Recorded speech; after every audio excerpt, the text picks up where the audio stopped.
it's time to sit back and relax with your favorite drink. And listen.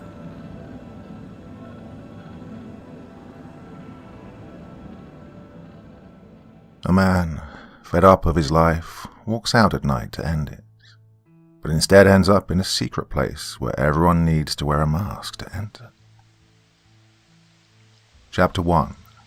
Not allowed to be normal. So, got any plans for tonight? Asked Charlie. Nah, just the usual. Falling asleep on the couch in front of the TV, Stanley replied in a tired voice. Oh, come on, said Charlie, picking up a king and placing it on an empty slot. He was playing solitaire on his computer instead of working. It's Friday night and Halloween's coming. I think it's got to be twice as crazy out there tonight. Look, it's Crime City, Charlie. Every night here's Halloween night, and crazy is your kind of thing. I'm good at normal, Stanley said without looking at Charlie, who was sitting on his right. He was instead focused on the report he had to submit before the end of the day. Exactly. This is Crime City. No one's allowed to be normal here. This is against the city spirit, Charlie said funnily. And that was the problem with being normal in Crime City. Nobody expected that of you. Everyone just believed that everyone's a criminal, small or big. Everyone just assumed that about everybody else. Stanley, the poor guy, who came into this city for a promising life, without any financial trouble, which he eventually got, but at what cost? He was innocent and was not suited for the life in a city like this. Many of his fellow employees desperately hoped for him to be a secret spy or something, but, well, Stanley was just Stanley, the boring guy he'd always been. And by the way, if you like being normal, maybe you can dress up as the assassin on Halloween. Wait, now that I think of that, well, that's not normal either. Yeah, I was going to say that. Yes, the assassin, Stanley thought. How can he ever be like him? It was the most amazing thing that had happened since they'd come to the city. A few months ago, a hooded man started attacking the drugs and weapons deals that went on at night. He got famous as the mafia killer. Stanley saw him on television and was so happy that there was finally someone who was fighting crime. But after about a week, he died trying to kill a drug lord. He did take him with him, though. They both fell off a cliff and a car into the sea. He was never seen again, so he was assumed dead. But Stanley hoped in his heart that he'd survived, somehow, anyhow. Now, how can he, or Charlie, compare him to that great assassin? Stanley looked at Charlie, who was enjoying his own little joke he'd just cracked.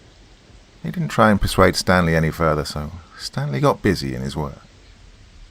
A few hours later, when Stanley was just about to finish, his boss, Pamela, walked in.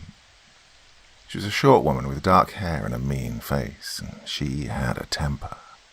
Everybody in the office was sure that she worked for the underworld. They'd whisper their doubts to each other in the restroom or out of the office because they were so afraid of her that they suspected she might hear them, and the next day they'd be dead.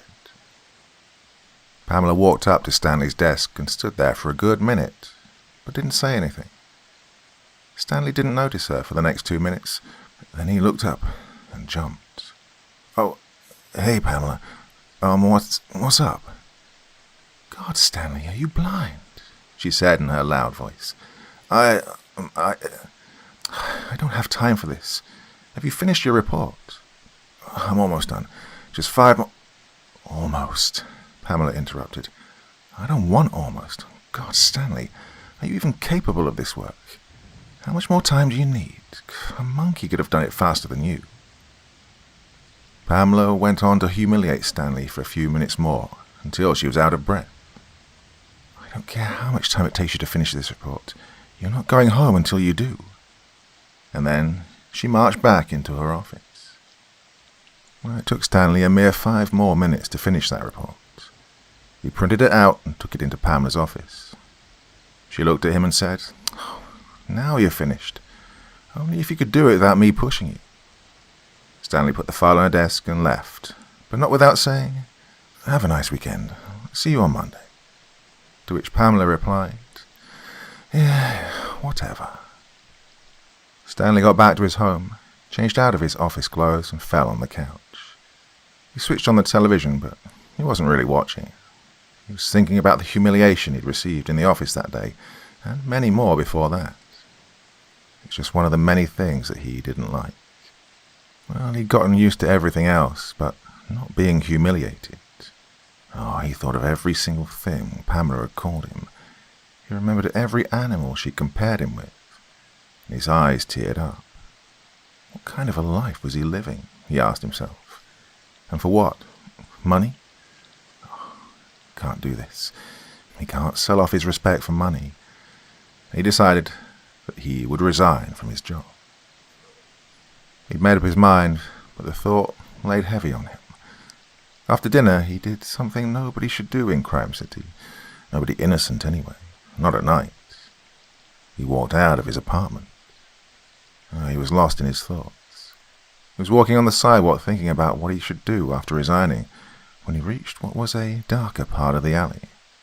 And then, suddenly, don't try anything smart. Take out everything you got now. Chapter 2. Not living your life. Stanley casually looked to his right. A man appeared out of the shadows holding a knife in his hand.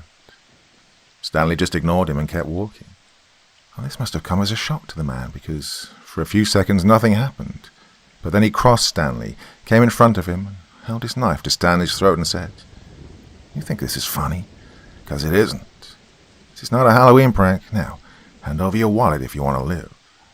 And he pushed his knife just a little to intimidate Stanley. "Do you want to live?" Oh, that's an intelligent question, Stanley thought. Do I want to live? After all, life hadn't turned out to be exactly what he'd expected. It was interesting that this man was trying to scare Stanley with what would actually be relieving for him. Oh, this poor guy, he doesn't have a clue, he thought, and without any notice burst into laughter. The man's face fell. He was now looking like a kid whose Halloween candy had gotten stolen. This was Crime City. He must have had encounters with the larger fishes of the city, but it was evident that nobody had ever laughed at him. He was about to run, but then Stanley, who was still laughing, had now started crying. He sat on his toes with his hands on his face, and he was sobbing so hard that his whole body was shaking with each sob. What happened next had never happened anywhere in the world, and probably would never happen again. The man sat beside Stanley and asked, "Hey man, you okay?" What? Even Stanley was surprised. "Look, I'm sorry." Stanley wiped his face with his hands. "Just kill me." Whoa, you gotta be the first suicidal man I've met here in Crime City. Come on, man, what's wrong? "I hate my life." Bro, I don't know a lot, but I know this much, that if you hate your life, you're not living it. The man then stood up. "Come on, let's go," he said. "Where?" asked Stanley, looking up at the man. "Just come with me. I'll take you to a secret place. If you don't like it and you still want to die, I'll kill you." Well, Stanley didn't even think twice. He stood up and started walking with this who not only had he just met, but had also tried to mug him. He didn't care about anything anymore. They were both walking silently when the man broke the ice. "Hey, what's your name?" "Stanley." "Oh, so you're not from here. I'm Raghu. Bro, can I ask you what's wrong? Is it about a girl?" "What's wrong? No, you should ask what's right. The answer would be nothing. Oh, I came to this city hoping it'd be better than... Well, I thought I'd be successful here." "You're not? Seriously? So you're also the first man in Crime City who's not successful?" "Oh, what are you, an entrepreneur?" "You kidding? I couldn't be more successful." "How? I mean, who do you even mug? Nobody steps out at night in Crime City, well, except for criminals." "Dude, what world do you live in? That's just what people say. Crime City's not more alive ever than at night. But yeah, I mean, you are right. Only criminals step out at night, but the thing is, everybody in Crime City is a criminal. The guy sells coke just around the corner. He's an accountant in a bank." "What?" "Yeah. If he's an accountant, then why does he do it? You're kidding, right? He makes as much money in one night as his whole month's salary. How do you know that? I'm the security guard in the same bank. Stanley was surprised, and so was Raghu. I mean, you must know that. What you do at night? Raghu asked. Sleeping? Really? That explains a lot. So what were you doing out at night on that sidewalk?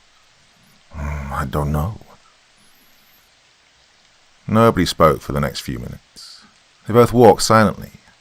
Stanley still didn't care to ask where they were going, but the silence felt a little awkward to him. So, how much do you make in one night? Stanley asked.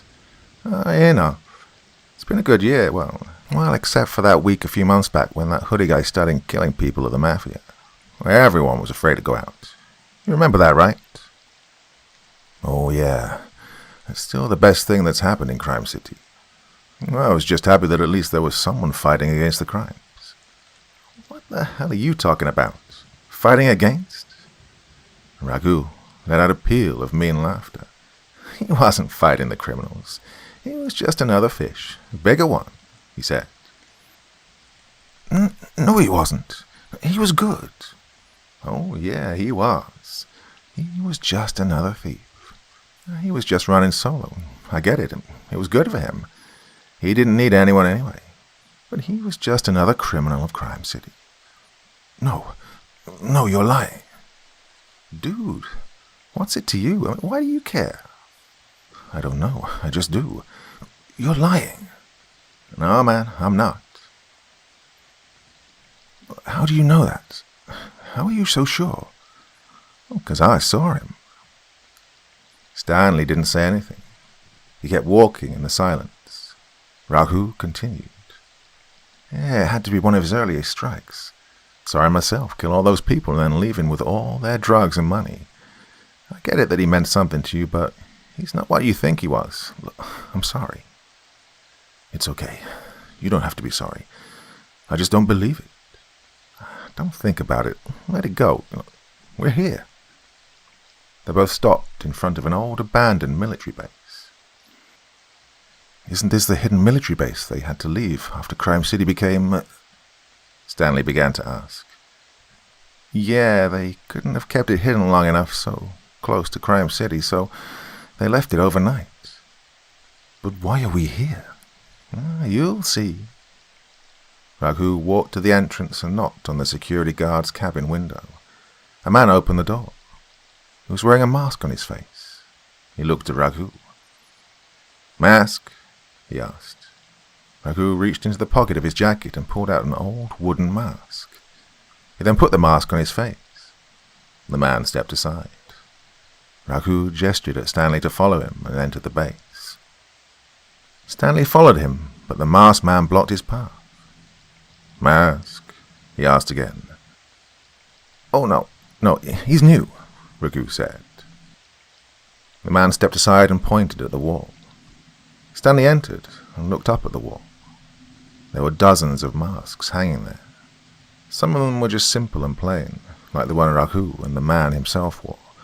Others had shapes of different animals and features carved on them. Pick one, the man said.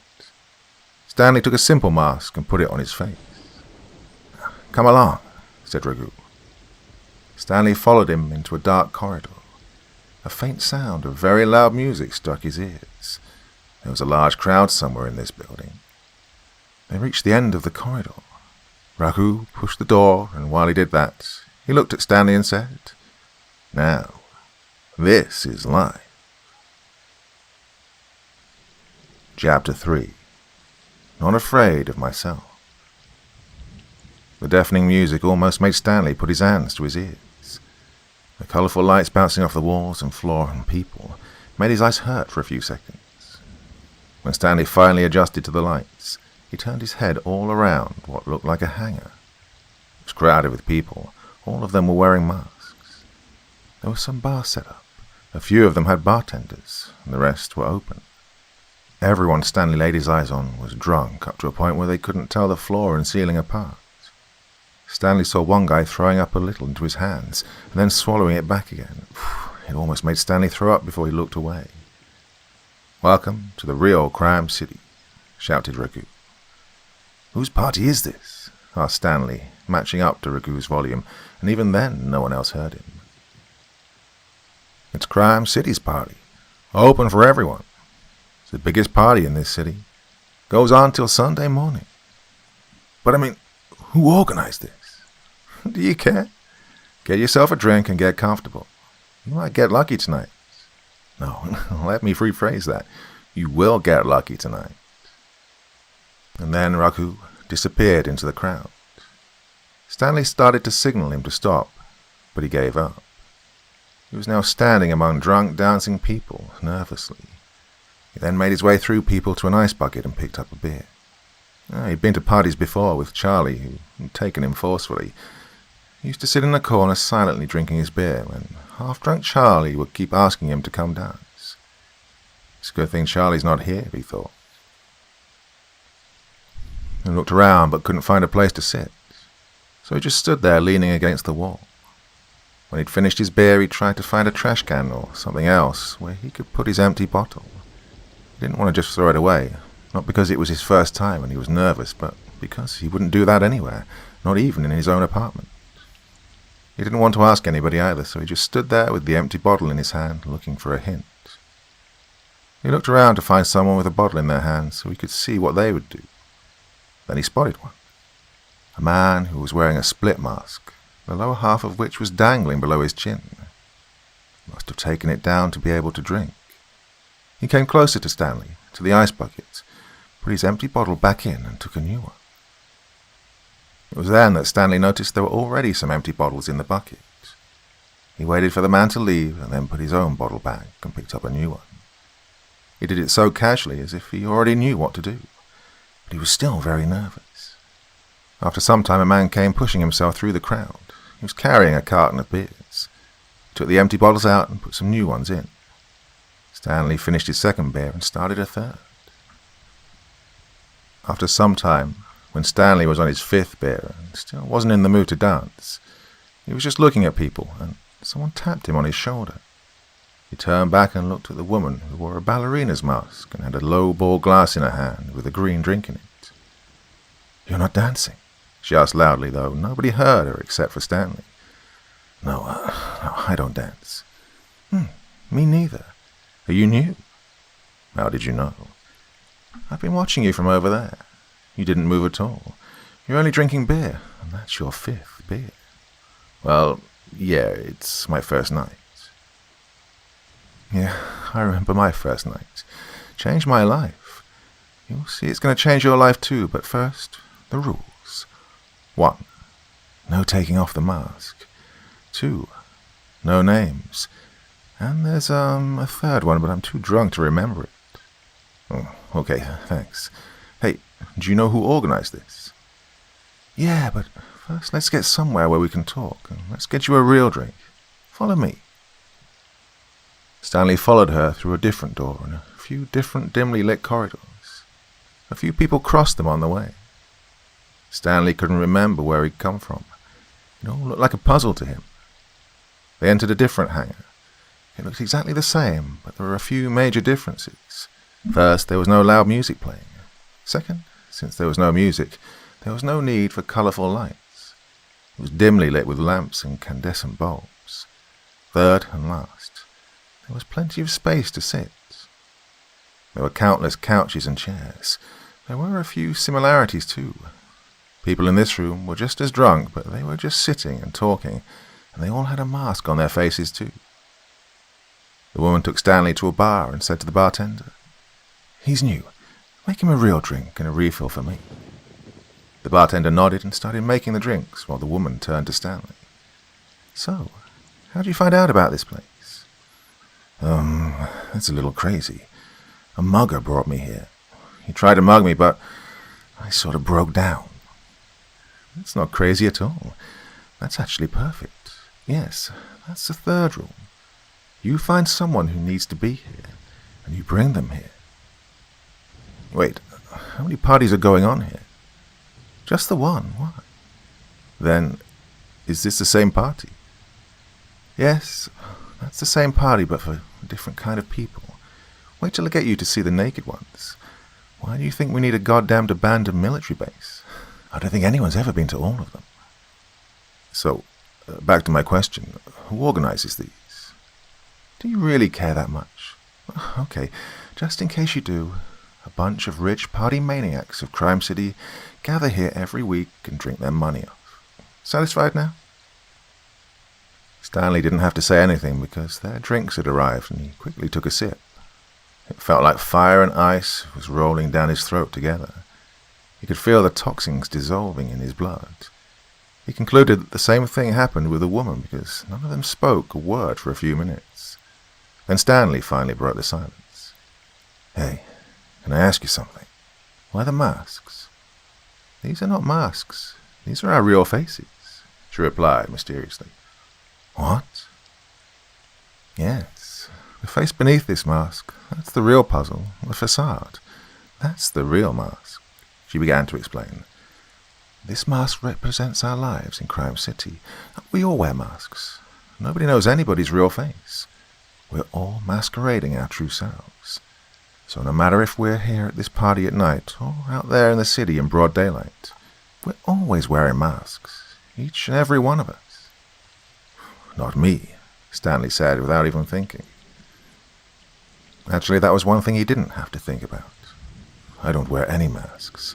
I'm not one of these people, and I'm sure there are other people in Crime City who are not afraid either. Afraid? Afraid of what? Themselves. They don't wear masks to hide from others. They do it to hide from themselves.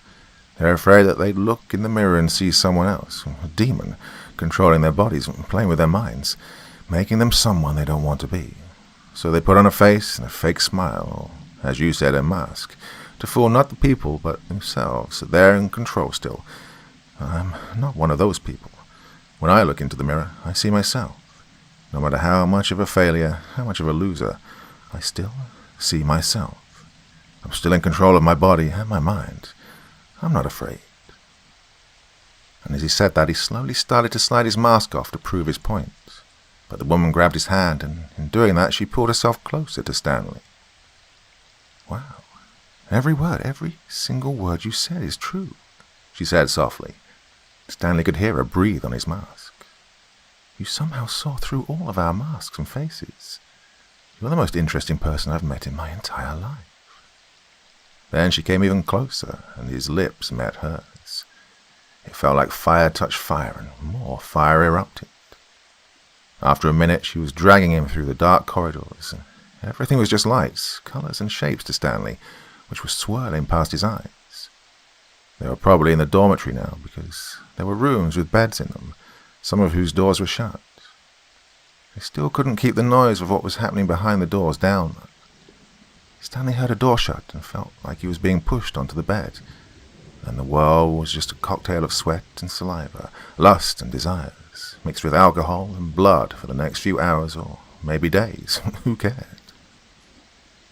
Good morning, Charlie, Stanley said as soon as he entered the office. Hey, good morning, buddy. How's your weekend? Don't ask me. I still can't remember mine. The same. You know me, he said.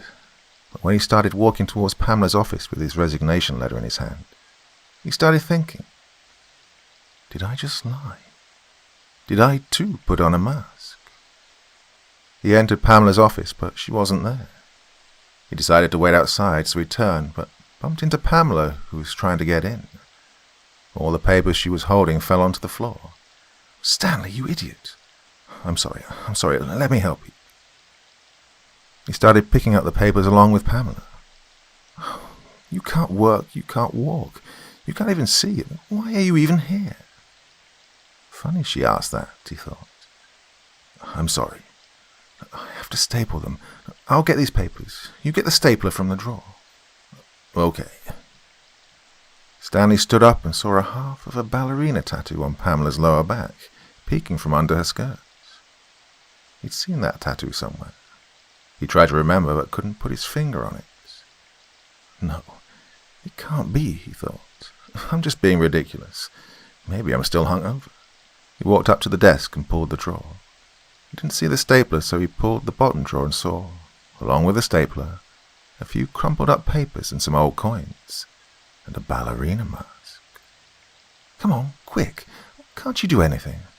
"Oh, yes, here." He handed her the stapler and started to walk out. "Wait. What were you doing in my office?" Nothing, just, he said, balling up his resignation letter in his hand behind his back. "Just wanted to say, good morning." He smiled and left Pamela puzzled. I was the most useless person in the world for her, but the moment I put on a mask, I became the most interesting person she'd ever met. Stanley was thinking while walking back to his desk. Well, maybe masks don't hide our true selves. Instead, they reveal something that's hidden deep within. A new face. A new self. And at that moment, Stanley had put on a mask. The woman was right. His first night in that party did change his life.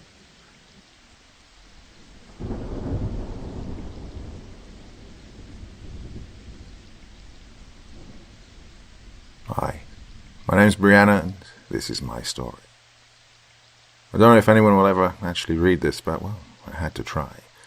Besides, it's not like I have anything better to do these days. Perhaps I'll even be able to warn someone and do some good during the course of my pathetic existence, before it's too late. My time's almost up. The clock is ticking. Seconds near running out as the treatments grow more and more intense. Sooner or later, I know that'll be my demise. No one cares, though. Not the doctors, not the orderlies, or the scientists marveling at my condition, treating me as if I was some bizarre mutation of nature, less than a person. And they're all just following my father's orders to cure me by any means necessary, even if a side effect is death.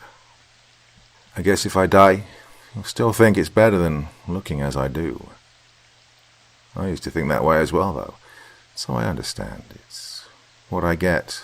Well, no, it's what I deserve. I won't waste your time convincing you that I'm a good person who didn't deserve what happened to me. In truth, I was an awful person, an extremely vapid, self-absorbed teenage boy. I spent my high school days making the lives of my peers as miserable as possible. The few friends within my inner circle, well, I'm certain were only there to lessen the intensity of my cruelty inflicted upon them. I highly doubt any of them will miss me, only noticing my absence in relief. No one has come to visit me, although that doesn't surprise me, honestly. I could make up excuses for my behavior, but that doesn't matter. Plenty of children's mothers abandon them when they're young, but not all of them turn out wretched like me. Besides, I lived a comfortable life of luxury.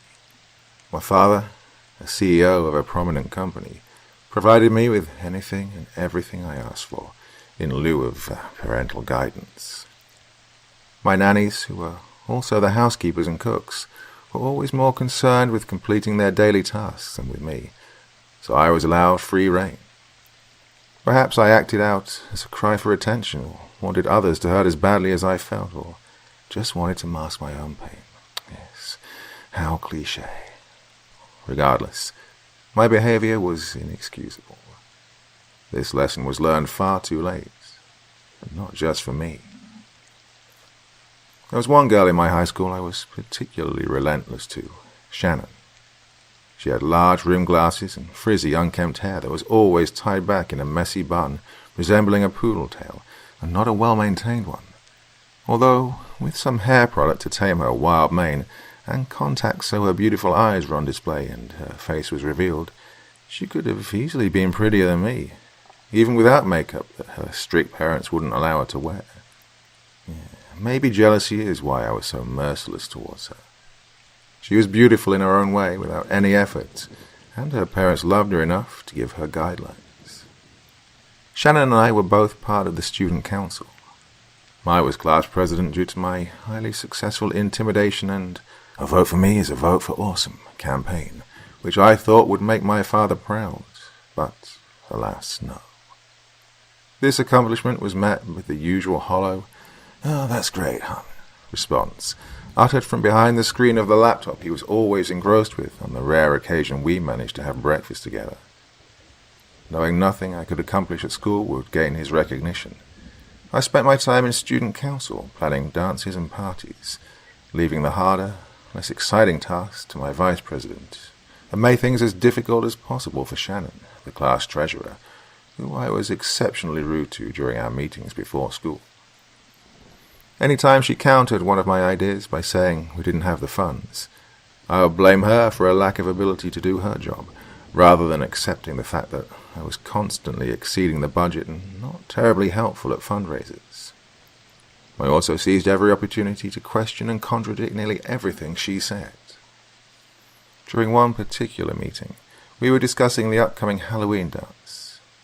While Shannon was explaining how much money would be available from what we earned at the recent bake sale and car wash, I rolled my eyes to the secretary and vice president beside me and whispered, "Oh, we should donate some of that for conditioner for her wild hair. Or we could save money by unleashing it and throwing spiders in it as a decoration." Oh, we erupted in giggles, barely making any effort to suppress the sound. Shannon froze mid-sentence, disconcertedly looking towards us. She knew the laughter was disrespectfully directed at her. The look of hurt in her eyes will haunt me until I am granted the courtesy of death. Once I finally noticed the silence of her stupefied state, I explained with a cheery smile, still snickering, "Oh, sorry. That was rude of me." There was a long pause where we both stared at each other. Shannon appeared stunned, like a deer in the road caught in the blinding illumination of headlights, and I like a confident queen daring her to challenge me with my gaze and confident demeanor. I could see in her eyes she wanted to say something in her defense, but was unsure of how to proceed. She was too afraid and embarrassed. Her cheeks were overtaken with rosy heat. "No, it was just this thing," I added, hardly feigning an explanation. "It didn't have anything to do with this, though. I was just being rude. Sorry. Please continue." I smiled, clasped my fingers together, and leaned in to sarcastically demonstrate focus. Shannon shuffled her papers around, stammered for a moment before quickly finishing her previous thought, and sat silently staring at an invisible spot in the center of the table through the rest of the meeting. She seemed defeated, and I should have stopped there, but that wasn't enough for my content. I wanted to completely break her. The meeting adjourned and the council filed out into the hallway, where my 3 closest friends, dubbed breeze bitches by the rest of the school, which I may have encouraged, were awaiting my release. "Hey guys, watch this," I excitedly whispered to them and anticipated Shannon's approach. When she was within an arm's reach, I sprang, dropping her pants to her ankles and revealing her full coverage underwear. "I freaking knew it," I shouted, seeking to get as much attention drawn to the situation as possible. "Hey everyone, check out granny panties."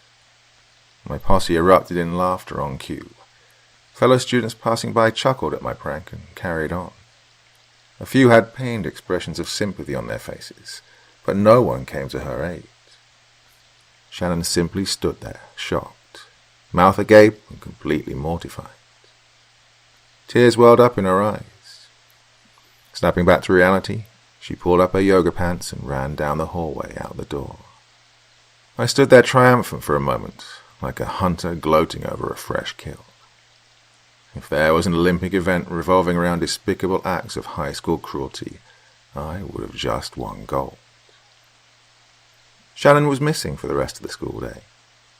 Our council meetings convened before school on Fridays, so I assumed she went home to take a break from me for the weekend. I was a little surprised and, to my now shame, impressed with myself. Never before had I pushed her to the point of running home. Even at that time, deep down in the recesses of what remained of my minuscule conscience, beneath seemingly infinite years of an icy cold exterior, I realized I'd gotten to her and maybe pushed things too far. This revelation came to me during lunch, while sitting outside with my posse. I stifled my brief glimmer of humanity and asked the group, Has anyone seen Granny Panties since this morning? Nope. I think Shannon went home, Connor answered without looking up at me between bites of his hamburger. I could tell he was disapproving of the encounter earlier, but knew better than to question me. Still, I hated to be treated with such disdain. For anyone else, silent judgments would be quickly chided, but I'd secretly been crushing on Connor since freshman year, and to an extent I respected his opinion, even if it was irrelevant to my actions. I respected Mandy's opinion as well. We'd been best friends before I became a monstrosity. In her own way, she tried to influence me for the better, but after failing miserably, still stuck by my side. The fourth person in our group was Brandon, Mandy's boyfriend. I could tell he despised me, and I mutually didn't care about him either. But he loved Mandy and had to tolerate me to be with her. He knew to keep his mouth shut about my behavior and could pretend to like me. I, in turn, reciprocated the cordiality. These were the people I surrounded myself with. At least Mandy truly was my friend. Upon reflection, maybe she stuck around in hope that I would become the girl I once was, the girl who protected her from middle school bullies until I transformed into one myself. Once, a girl in our class was picking on Mandy in the lunch line, saying she didn't need the calories, calling her fat, and blamed her acne on a poor diet. Mandy wasn't fat. She's never had the body type of a stick figure Barbie like me, but she wasn't overweight. This was right around the time she hit puberty, so in response to all the new hormones ravaging her system, her skin was a little broken out, becoming manageable soon after this instance. However, the girl picking on her was stout, without any signs of curves developing later in life. She resembled a stocky boy, and her face was covered in deep-pitted scars from scratching at chicken pox as a child.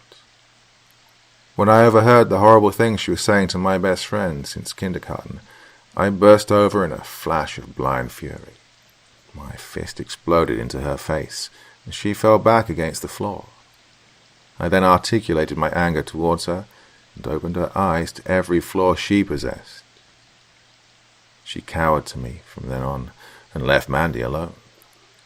Word spread like a disease through my peers until the school was completely convinced that I was not one to agitate. Mandy had peace, and I was feared. It was my first seductive taste of power, and I was instantly addicted. I never wished to lose my status, and I began to thrive on the misery of others. Almost as if in competition with myself, I was always looking for ways to push things further and further until, well, here I am. Truthfully, I hadn't thought what I'd done to Shannon was that extreme, but you never know what's going on in someone else's mind, or how an action will affect them. After school that day, while my friends and I were leaving, we discussed plans for the weekend. Connor asked, "Hey, you guys checked out the carnival in town yet?" "No, dude, but Brock said it's totally lit," Brandon enthusiastically answered. "Ugh," I loudly sighed, rolling my eyes. "What's wrong?" Mandy asked. "Lit. It's so stupid, and you sound like an idiot when you use it." I scolded Brandon for using a word I abhor so deeply, mostly because I hadn't used it first. "Well, that's what he said," Brandon explained with a shrug as he kicked the ground. There were a few seconds of awkward silence before Connor hesitantly chimed in. "So, you guys want to check out the carnival?" "It's not for, little kids, right?" I asked, realizing my misplaced pessimism as the words slipped off my lips. God, what was I thinking? This was my chance with Connor. It could be like a double date.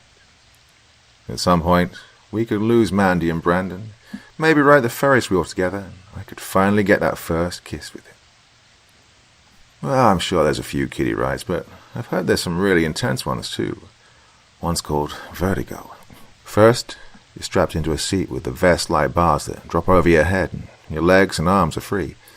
Then it raises you really high up, higher than all the other rides, and it flips you upside down and drops you all the way back so that you're spinning like somersaulting, stopping just before you hit the ground.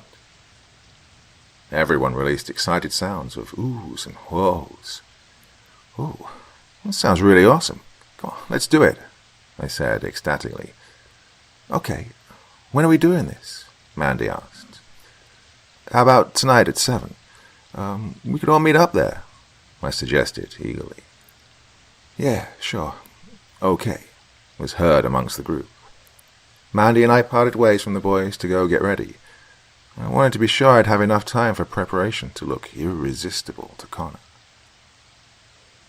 We met up with the guys 10 minutes past 7 in front of the entrance to the carnival.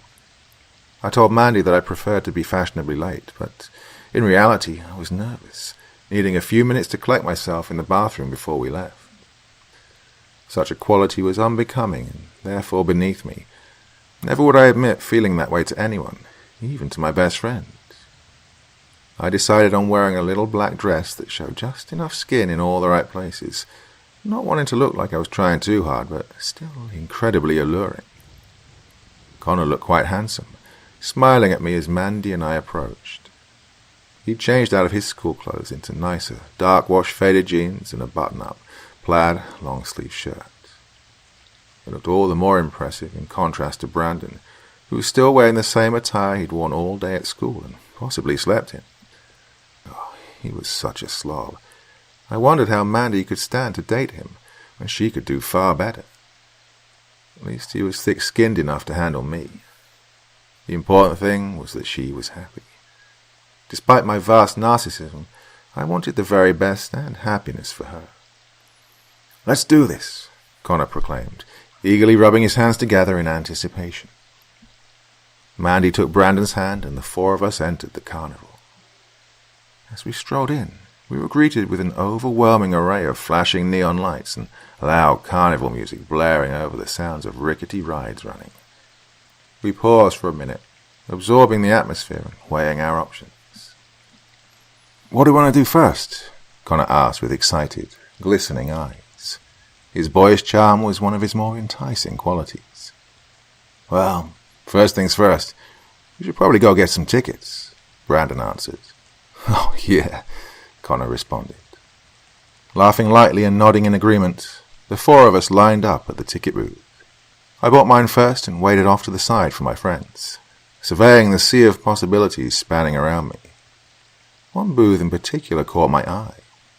It was called "He Sees You" on the banner, and it was for a caricature artist unlike any other I'd seen previously. The sample art strewn around the walls of the interior of the booth was captivating. Some were abstract angelic or demonic portraits, while others were beautiful representations, and some were outright grotesque. Entranced, it held my gaze until my friends rejoined me. "See something you like?" Connor asked, attempting to follow my line of sight to uncover what I was intently staring at. "Yeah," I said, semi-snapping out of the trance that held me captive. I think I want to get one of those caricatures done. They seem pretty cool." "Well, you can do that, but I want to spend my money on something more worthwhile than a picture of my ugly mug," Brandon laughed, insinuating my conceit. In my hypnotic state, I ignored that apparent insult and agreed. "Okay, I'll catch up with you guys in a bit." The group was taken aback by my response, but acquiesced and left to ride the attractions while I approached the booth. I entered the tent-like structure and studied the artwork hanging around me until a man flamboyantly emerged from behind the curtain in the back. "Hello, my dear," he greeted me. "I am Ronaldo, the seer. I see the unseen and reveal what it is, not what is wished to be." It was clearly a circus act, but I was so captivated I didn't notice the cheesiness of the whole encounter. "I really like your art," I said, flattering the artist. "Would you draw me?" I flashed an innocent smile. "Are you sure?" he asked intently, with a seriousness descending upon his demeanor. "I will draw you as you truly are, and once it's done, the world will see you as I do. The process cannot be undone." He furrowed his brow with a smouldering intensity. I thought he was laying the act on a little thick, but that was the whole fun of the carnival, right? Oh, yes, I'm sure, I cheerfully replied, trying not to laugh at his portrayal. Have a seat, he stated, waving a hand to the metal folding chair in front of a cheap plastic table. I took my place and he sat in the seat across from me, pulling out his supplies from beneath the table. He studied me for a few minutes. His face was solemn and something else I couldn't quite put my finger on at the time, but I've only realized in hindsight. It was ominous, like he was judging me, but not my outward appearance. He was judging my soul, seeing right through me. Ronaldo's burning gaze began to make me feel uncomfortable. I smiled nervously and shifted in my seat. Scanning outside the tent for my friends, I found them laughing and running to get in line for another ride. I didn't think I'd ever seen them so happy and relaxed. Was that my doing? Did I make them tense around me? I wondered this during a brief moment as I watched my friends, when I almost had an epiphany about myself, but then Mandy playfully shoved Connor. Jumping to conclusions, my former selfish mindset resumed. In an instant my curiosity turned to rage. Was Mandy flirting with him? Was one boyfriend not enough for her? That slut. How could she do this to me? She knows how much I like him. God, no one's loyal. Nobody loves me. These thoughts swirled around my head. I looked back to Ronaldo, who was now furiously scribbling on an easel he'd stealthily set up and positioned in a way so I couldn't see the drawing yet. This disappointed me because I desired to watch the process, but he was probably keeping up the mystique. After all, the mystery was the exciting part. It's the reason magicians never reveal their secrets. Once you know how a trick is done, it becomes mundane, trivial. Brandon suddenly burst into the tent, exclaiming, "Boo!" with Mandy and Connor close behind. "Did I throw you off the groove of your picture?" Brandon excitedly asked. "No, dummy, he's a professional," I said in the snobbiest of tones. "How's it coming?" Mandy asked.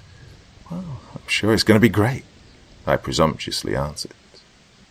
Brandon started to make his way around the table to see, and the artist glared at him with penetrating eyes until he backed away, saying, "Okay, I'm sorry, I'll wait," holding up his hands in surrender as if the artist had silently threatened him.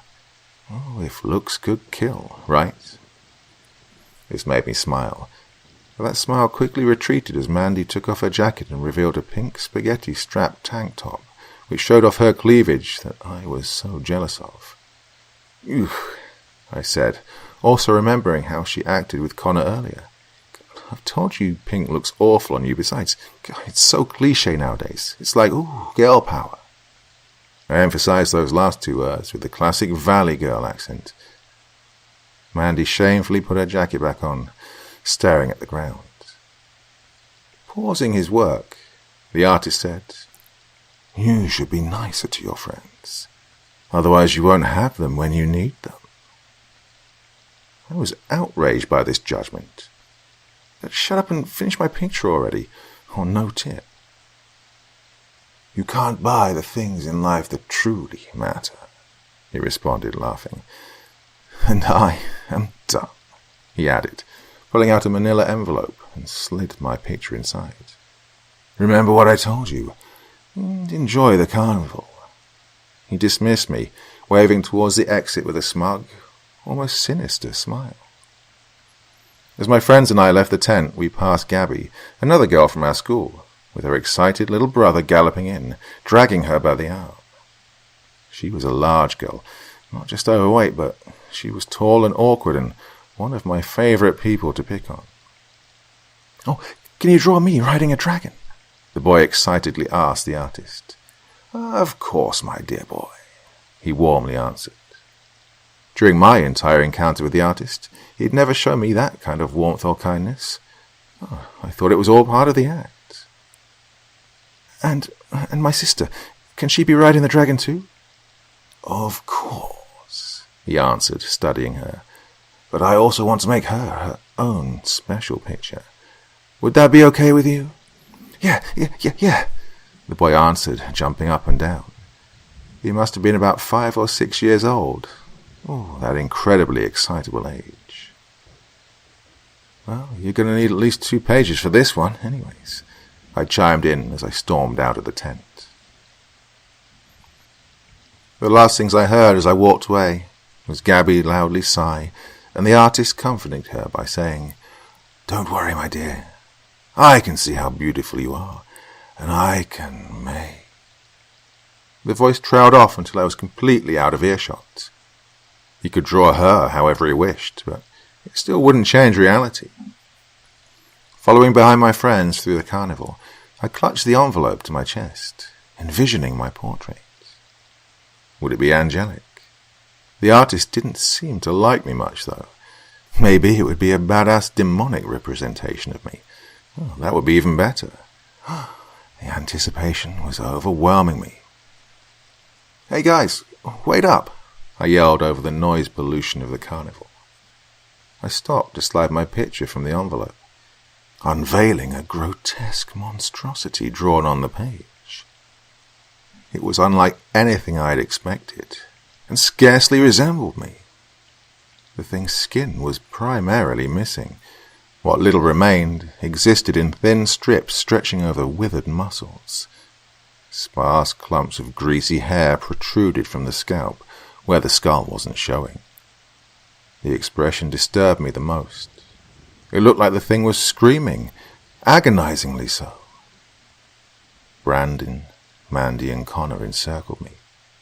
"Well, come on, let's see it," Brandon requested. Mandy seemingly could tell something was off, and jovially asked, "What's wrong? Does the picture not do you justice?" The guy was a hack. "It doesn't even look like me," I dismissed, starting to slide the picture back into its envelope. Before I'd succeeded in hiding it, Brandon whipped it away from me, saying, "Oh, come on now." Upon seeing the thing, he added, "Whoa, this is pretty cool, honestly. Not what I expect from a caricature, but it's awesome." He passed it around to Connor and Mandy, who both agreed. It was actually cool. I didn't think so. Something about it made me uneasy. Maybe it was because the artist had said it was how he saw me. However, my friends didn't know that, and I thought it best to keep that information to myself. Brandon took one last look before handing the picture back to me, saying, "That's pretty sweet." "Thanks," I responded cheerfully, pretending to be pleased as well. I slid the paper back into its hiding place, and the 4 of us enjoyed the remainder of our night at the carnival. Unnerved by the picture, I never made a move on Connor, but I figured there would be other opportunities in the future. The next morning, I woke up and brushed my hair. I noticed my brush wasn't working very well, as it had filled up with strands I'd shed over the past week, which was odd, since I only need to empty it every other month, but, well, I shrugged it off. The rest of the weekend went by without anything terribly noteworthy happening. I laid in my yard, listening to music and tanning. I met up with Mandy at the mall and did the typical teenager thing. Monday morning came around, and I rolled out of bed to get ready for school. While brushing my long dark hair, I noticed my brush was full again. Already? I wondered, suspiciously eyeing the brush. I ran my fingers through my mane and realized it felt thinner than usual. God, I'm going to have to switch back to the thickening conditioner again, I thought, sighing. I used a thickening agent for a while to gain more volume in my hair, but I'd switched to one with a more pleasant aroma. I assumed this change was the cause for the thinning out that I was now experiencing. Next on the agenda of the morning routine was applying makeup. Upon looking at myself in the mirror, I beheld little red blotches across my face.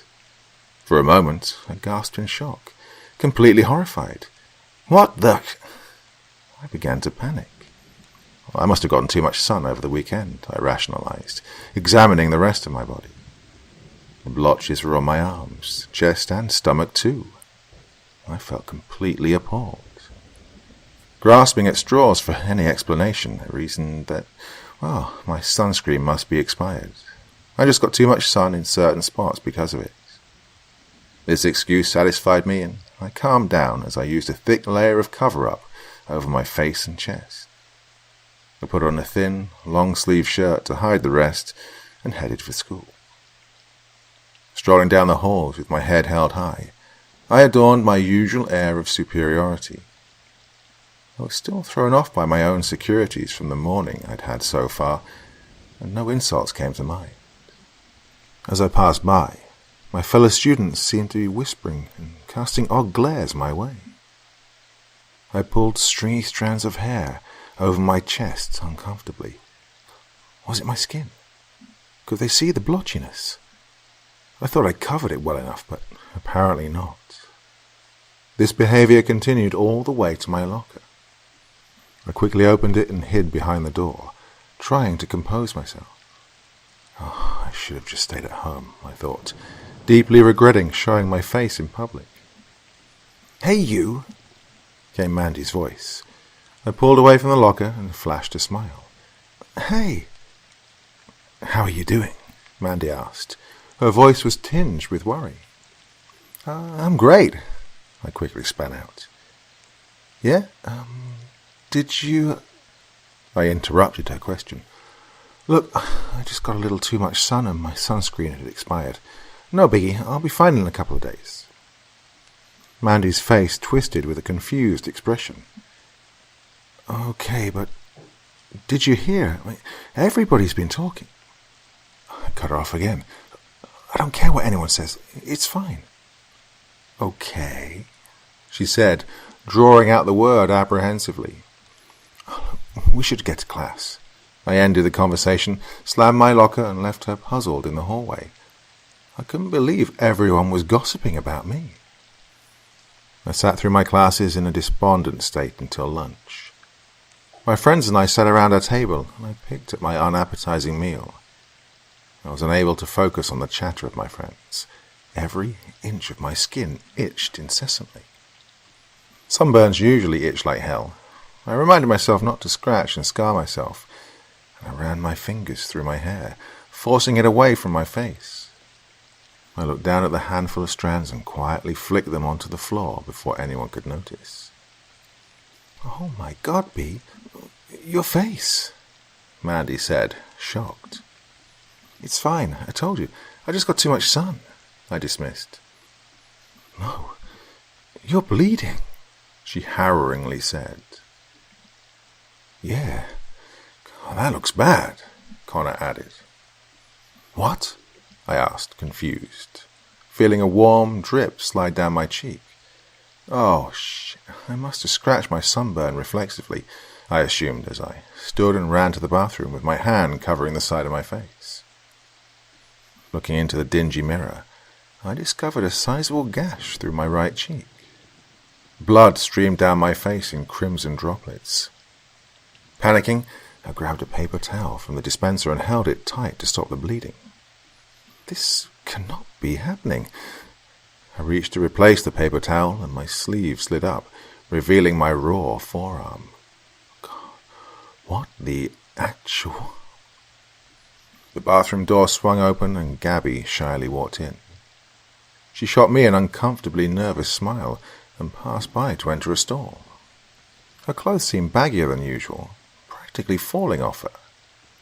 Either she was wearing larger clothes or she'd lost weight. I would have paid more mind to this if I hadn't been so absorbed in my own problems at the moment. She finished up in the stall and came to use the sink beside me. Seeing her face in the mirror, I noticed her skin looked clearer. Her acne was receding. She looked up and made eye contact, and I quickly turned my face away. "Are you okay?" she asked with genuine concern. This caught me off guard. I'd never once shown her any kindness. Why would she care about me? "Yeah, I just scratched myself harder than I thought. Time for a manicure." We both laughed, and I added, "You're looking good. You doing something different?" "Not really," she shrugged, smiling. "I've lost quite a few pounds, and my skin started clearing up over the weekend. I guess I grew out of it, like my mum said I would." I nodded, unsure how to respond. "Well, have fun with the manicure," she said, before leaving me alone in the bathroom. Cautiously, I removed the bloody paper towel. The gash seemed to have grown, revealing the muscle behind the skin. I ran my fingers through my hair again, and as I expected, I held a clump of it. Fuming, my thoughts spiraled. What kind of backwards world was this where I was falling apart and Gabby was looking better by the minute? And then I remembered the artist at the carnival. Had he somehow cursed me? No, that's crazy. That doesn't really happen, does it? The saying goes that all legends are based on truth. Maybe he cursed me and blessed Gabby. What was it he said? He sees the unseen and reveals what you really are. Is this what he saw in me? A monstrosity? In my picture, the thing had barely any hair or skin. Was I going to become that? The thought made me shudder. I looked down at my forearm and saw the skin was splitting apart. Panic gripped me.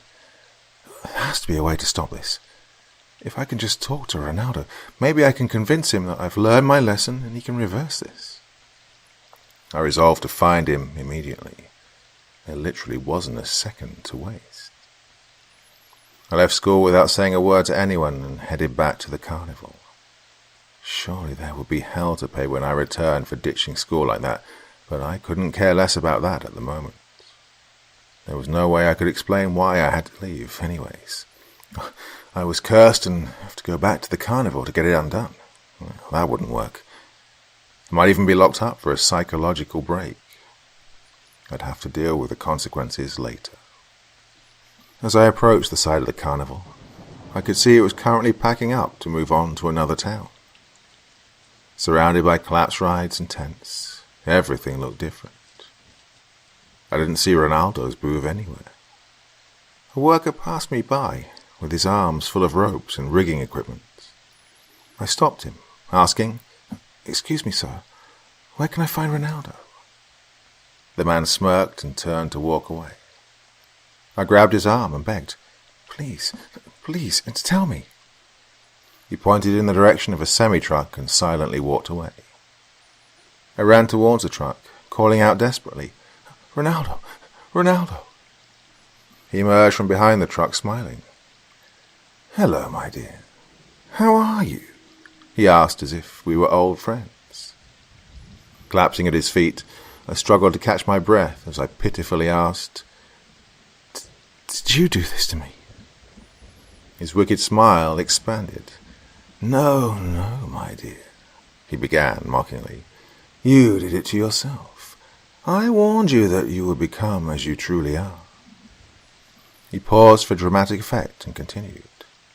"From the first moment I saw you, I knew what you were. Now the world can see it too." That sinister smile was plastered across his face. "But—" I tried to argue with tears welling up in my forlorn eyes.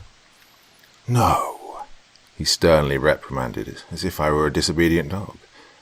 "How many people have you treated badly, behaved like a monster to? You have corrupted your soul. Now your appearance is appropriate. Isn't there any way I can fix this? Please, sir, I'll do anything." He pondered for a moment, stroking his beard before answering me.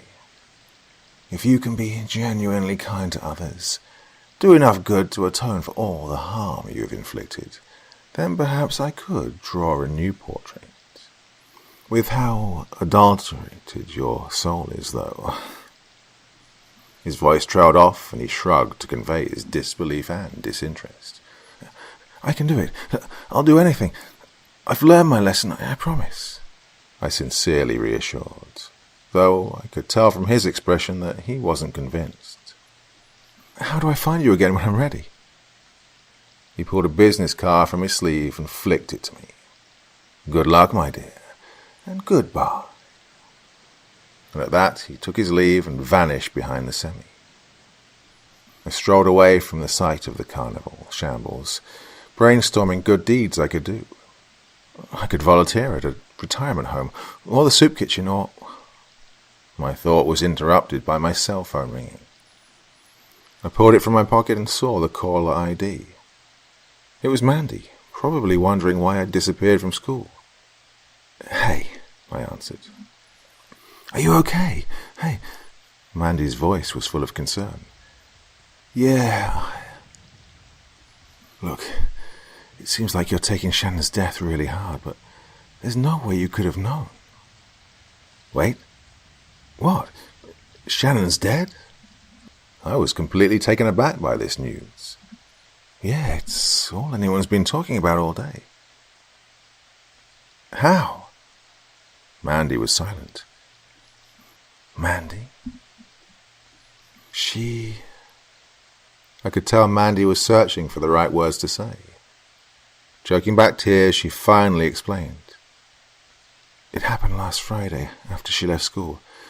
By the time her parents got home, it was too late." She paused to clear her throat. I was in total shock. Mandy continued. "Everyone says it was because of the bullying, but there's no way you could have known that she would do something like that. High school's rough. Just don't blame yourself." I didn't deserve her sympathetic tone. My arm fell limply to my side, and the phone slipped through my fingers to the ground. I froze, catatonic. I killed her. Maybe not deliberately, but it was my fault entirely. There was no amount of volunteering and good deeds in the world I could possibly do to make up for that. Even if I solved world hunger, I could never bring her back from the grave. I hadn't even known I'd done such a terrible thing, but Ronaldo knew. He could see it, and he punished me for it, deservedly. I shut myself up in my room for as long as I could, slowly, painfully dwindling away. When my dad finally broke down my bedroom door, he was horrified by what he saw, and rightly so. I still remember his shocked gasp as he covered his mouth and said, "My God, Brianna, you need help." Most of my hair was gone, along with a good portion of my skin, and I could feel my muscles atrophying, withering away. First, there were the doctors thinking I had an aggressive form of leprosy. Next, there were the specialists, dermatologists, taking samples fruitlessly.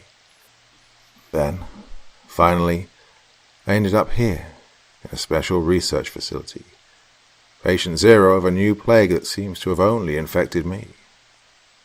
I know what's wrong with me, even if no one believes me, and I know I'll die here. The only good I can do is be friendly to the nurses, doctors, and scientists, and to write this. Maybe I can save you from the same grisly fate. I won't tell you to avoid Ronaldo the Seer. In fact, I changed his name and certain elements about him in this story. Nor should you avoid caricatures, for that is not his true profession. Perhaps he doesn't even work for carnivals. My advice is simply to be kind. Be good to your fellow humans, and be good to your soul. Nurture it. Shape it into something you're not afraid to see. Don't be a monstrosity like me.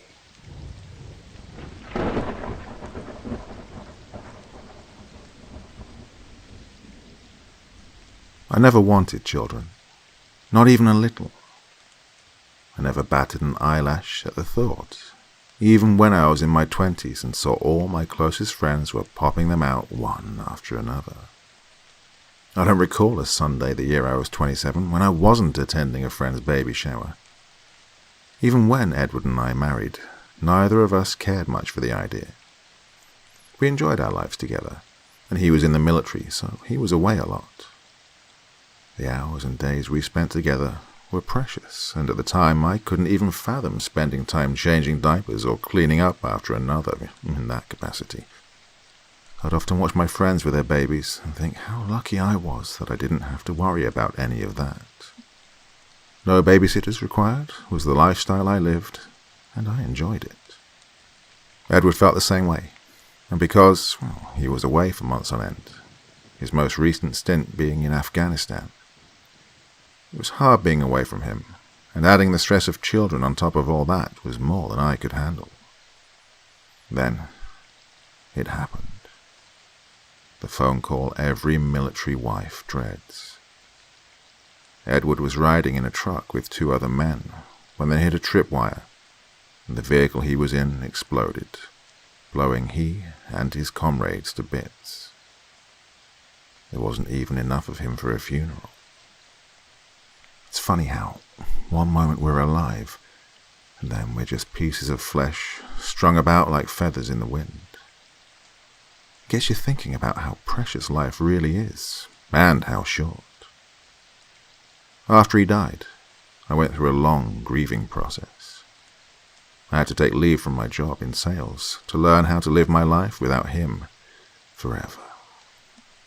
When he was stationed somewhere, it was easy because I always knew he'd be back, but knowing he would never return was sharp, like a knife in your heart.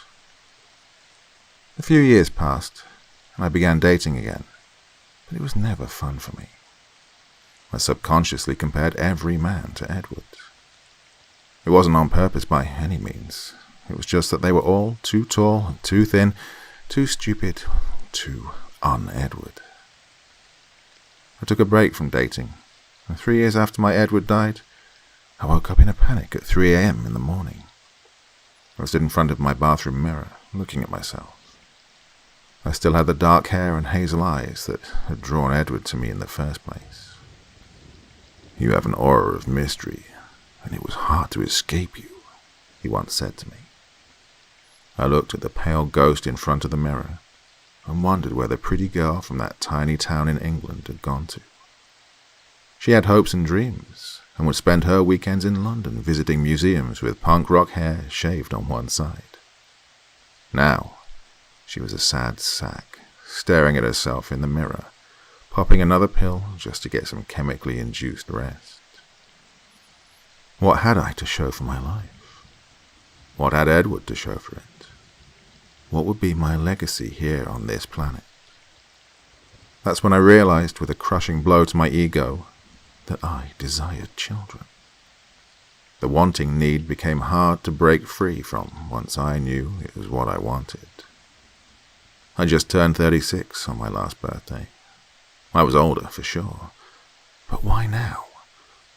Why hadn't the desire hit me when Edward was still here and I was in my roaring 20s? Tears fell from my face as I thought about it. My time to conceive would be limited due to my age, so if I were to wait around much longer, my chances would be next to zero. I made my decision to go about conception the traditional way. I started to date again, only this time I used my skills in marketing to market myself in a way that would attract as many suitors as possible. I started with online dating instead of getting introduced to mutual acquaintances my friends knew. The first man that took me on a date was Nigel. He was a funny man with a small business near Lowestoft. I was attracted to him immediately and felt at once like he and I could get serious rather fast. We went on 2 more dates following our first encounter, but on the 3rd date, just as we were finishing up our dinner, where you think you'll be making eggs and serving them naked with mimosas, well, he says the most awful thing. "You know, before we go any further, I want you to know that I'm a sexual offender." It isn't what it sounds like. I was 26 and she was 15 at the time. I thought she was older. She certainly looked it, but she lied to me because, well, she was lying to her roommate. She was working at a bar and had run away from home.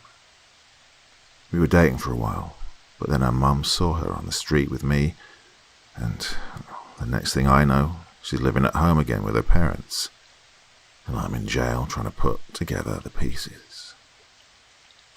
"You had to be joking," I thought to myself. I bid him good night and promptly deleted his telephone number from my contact list and blocked him for good measure. The bad online dating didn't stop there. and more ridiculous encounters followed suit until I just gave up and decided to go the non-traditional method and try artificial insemination. It wasn't ideal, but man or no man, I wanted a child. Once I completed a series of tests, such as blood, fertility, and tissue samples, I was given the green light to move forward. I made my appointment on a Tuesday at a clinic, and as I sat in front of the doctor, he eyed me up and down before finally speaking. "You don't smoke?" "No." "You are under 40? "Yes." The doctor seemed very serious as he looked over his charts, and then began to go over the test results once again. After about 3 separate IVF trials, I was provided a pregnancy test and learned that I was not pregnant. I was disappointed, and now being the 3rd time, I was going to be responsible to pay for additional treatments not already part of my medical plan.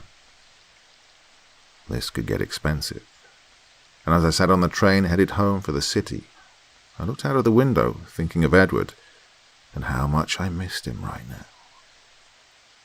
Just then, as fate would have it, I happened to be scrolling through my Facebook newsfeed when a clinical research advertisement popped up. Having trouble conceiving? Or have you already been through painful IVF therapies? Call this number and you may be a candidate for a paying clinical research trial. I nearly jumped out of my seat, and when I got off the train, I went straight home and called the number.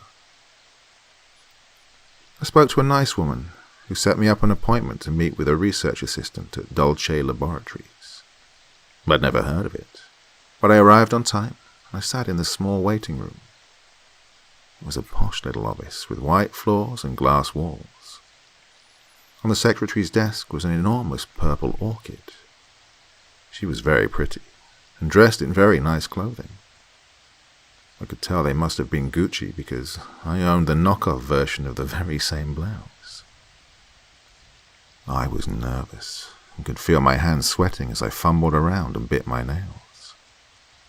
The secretary got a phone call on her tiny headset and then smiled at me. "Dr. Renee will see you now." She took me to an office at the far end of a long hallway that smelled like bleach, and then, when I went in, I faced a short, friendly woman with a large smile on her round face. "Hi, I'm Dr. Renee Randall. Please, won't you sit down?" "It's a pleasure to meet you, Jacqueline." "Likewise," I said, smiling at the short, dark-haired doctor who could be my savior. "Tell me about yourself, Jacqueline." "Well, I'm 36, widowed going on 3 years now. I've been through IVF therapies in the past and they didn't work." "What made you decide to contact us?" "Hope, I guess. I was hoping you could help me. After all, what do I have to lose?" She smiled, nodding, and then handed me a form to fill out. "Everything will be kept anonymous because this is a trial, so your name will not be listed in the research, only the results of the trial. We'll need to complete a background check, blood and tissue tests, obviously, as well as fertility testing. One other thing that we need you to consent to is that psychiatric evaluations will also be required throughout. We will require a letter of recommendation by someone close to you. We'll also require you to sign a non-disclosure and provide at least 3 additional references. Once all of these requirements have been met, we'll take your information to our board and make a decision on whether or not you will be one of our participants. Oh, we also screen the donors to ensure they are disease-free." I held the form in my hand, feeling suddenly very overwhelmed by all of this. I wondered what sort of trial this was going to be, considering all the extra testing and references required. I agreed to all the additional work, and once I completed all the tests, provided the references and the letter of recommendations made by my good friend Laura, I was a nervous wreck, waiting on them to make their decision on whether I would be a participant. I was at the park the day I got the call I'd been waiting on, with my best friend Laura. who was sitting on a blanket in front of me, while her 2 young sons played in the mud. Why on earth would anyone purposefully do this? She laughed at her sons as they seemed to be getting dirtier by the second. Oh, I don't know. I think you have a pretty nice gig here, I said, smiling at her. You know, motherhood is amazing, but it definitely has its downside. God, there are days I literally want to hang myself from the rafters in my attic. I shook my head, laughing at her. You don't mean that. Just then her youngest son came over and tackled her, putting mud all over her neck and white blouse. Hey! Look, Mommy, my fingerprints. Now you have them on you, he laughed. Do you see what I mean? She looked at me. Boys, why don't you go and play on the swings now? Her sons ran away, completely ignoring her, as they went toward where they'd just come from and began throwing mud at each other. I chuckled at Laura as she tried to get the mud off her shirt. God, my children aren't human. I'm convinced of it. I blame their father's gene pool.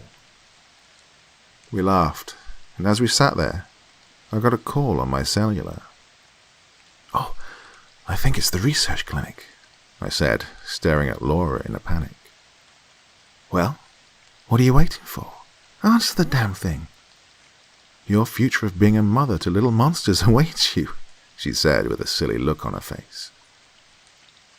Hello? Jacqueline Dunkirk?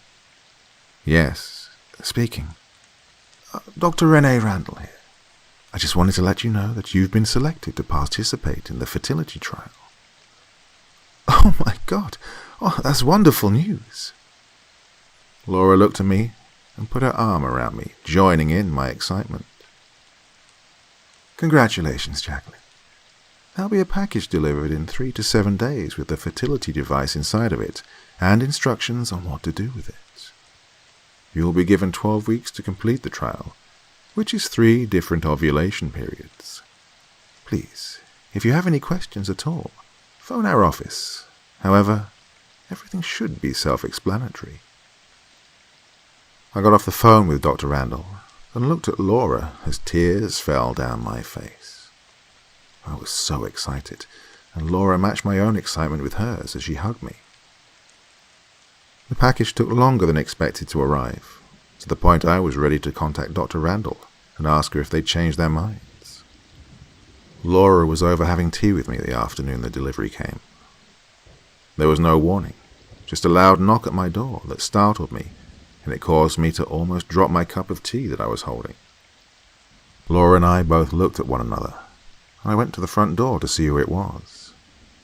I opened the door to a young man wearing black sunglasses, so you could barely see his face. Mom, are you Jacqueline Dunkirk? Yes. Oh, please sign here. I signed for the package, and then the man who had the large crate on a dolly wheeled it past both myself and Laura. We looked at one another as the man bid us goodbye and walked out my front door and got into a large black delivery truck with tinted windows so you couldn't see inside.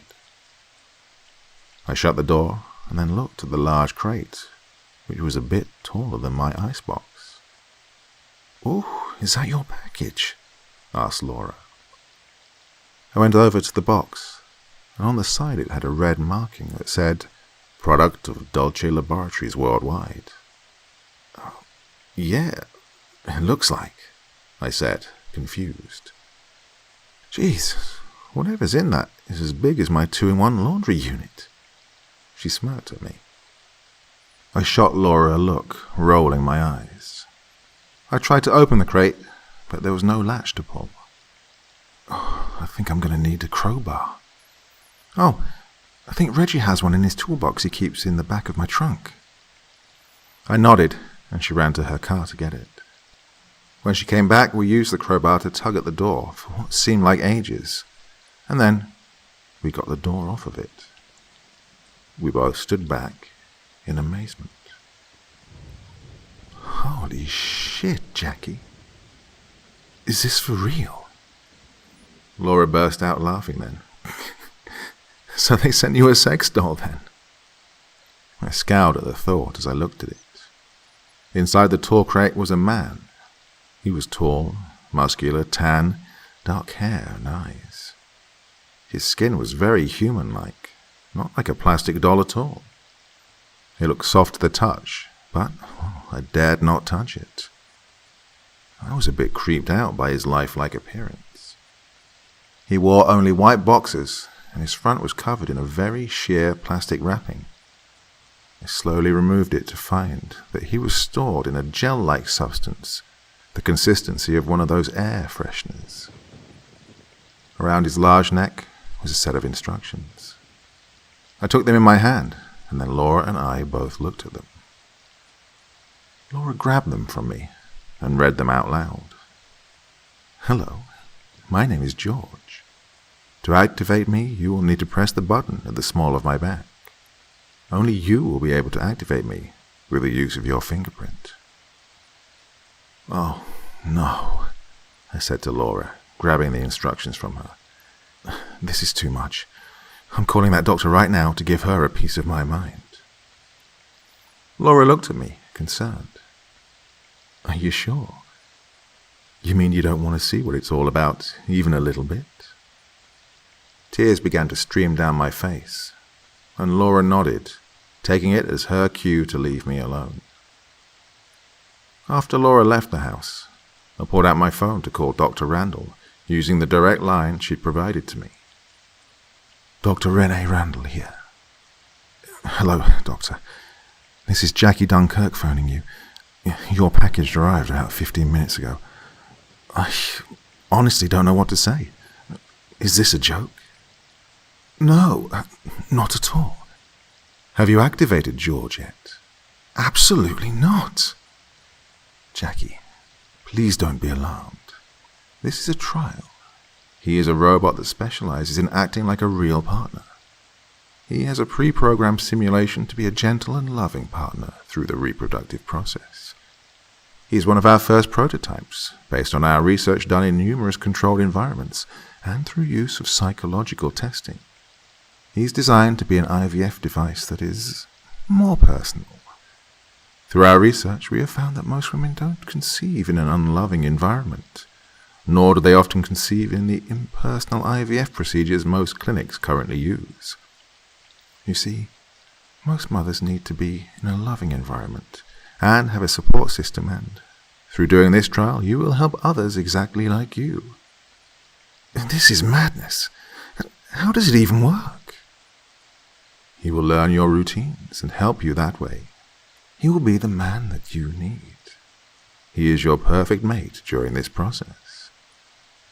"Oh my God," I said, trying to grasp the concept of what was going on. "You see, most of our research that has been done in prisons worldwide has proven that human beings need love from before conception until after. Just keep George for a few days, and if it isn't working, we can deactivate him from our central office, and one of our men will come and pick him up. Isn't that what you wanted, Jackie? A child to call your very own? What if George can offer that to you?" I looked at the man in the box with the closed eyes, and after a long pause, I made up my mind to try. I followed the instructions and pressed my index finger to the tiny box feature on the small of his lower back. Within seconds, I heard a beeping sound, and then this thing took a deep breath and opened its eyes. I backed away from it, and he stared at me intently for a second, blinked twice, then smiled a friendly little smile at me. "Hello, Jackie. I'm George. It's very nice to meet you." His voice was deep, but soft and unthreatening. I stood watching him, waiting for him to do something, and then he moved to bend over and detach a wire that was wrapped around his ankle. He stepped out of the tall crate and walked over to me and held out his large hand. I just looked up at him and couldn't say anything. I just stood in shock. "Please don't be afraid. I can tell your pulse is raised and your brow is sweating. Perhaps you could use a drink." He eyes the room, and without having ever been to my home before, he walked towards my liquor cabinet and opened it. He poured me a drink in a glass and added ice to it from my freezer. He handed it to me, smiling, and I began to laugh uncontrollably. "You're in shock. Here, drink up." I took a sip, and my hand shook, and then I chugged the remaining whiskey. He took the glass from me and laughed. He actually laughed, as though he were a human being. I looked up at him, and I had to admit, even to myself, well, he was gorgeous. He was tall and protective looking, but there was something about his dark brown eyes. They were warm, almost lifelike. I couldn't explain. They glistened with a reddish hue and appeared thoughtful.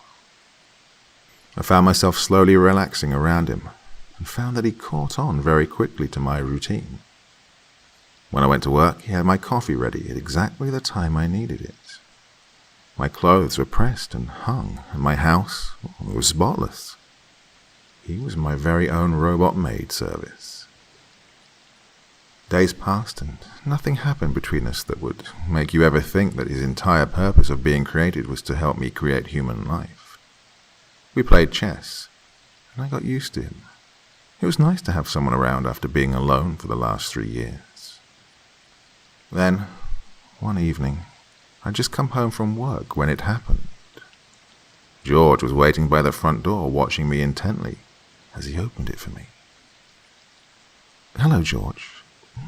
You're looking a bit serious," I joked, considering, well, he was a robot. "It is time." "Time for what?" I was genuinely confused. "For me to help you conceive a child. Your body told me this morning you were nearing ovulation. Your temperature is raised as well, and we only have a short window of opportunity. Won't you join me in the bedroom?" I felt like I was going to faint.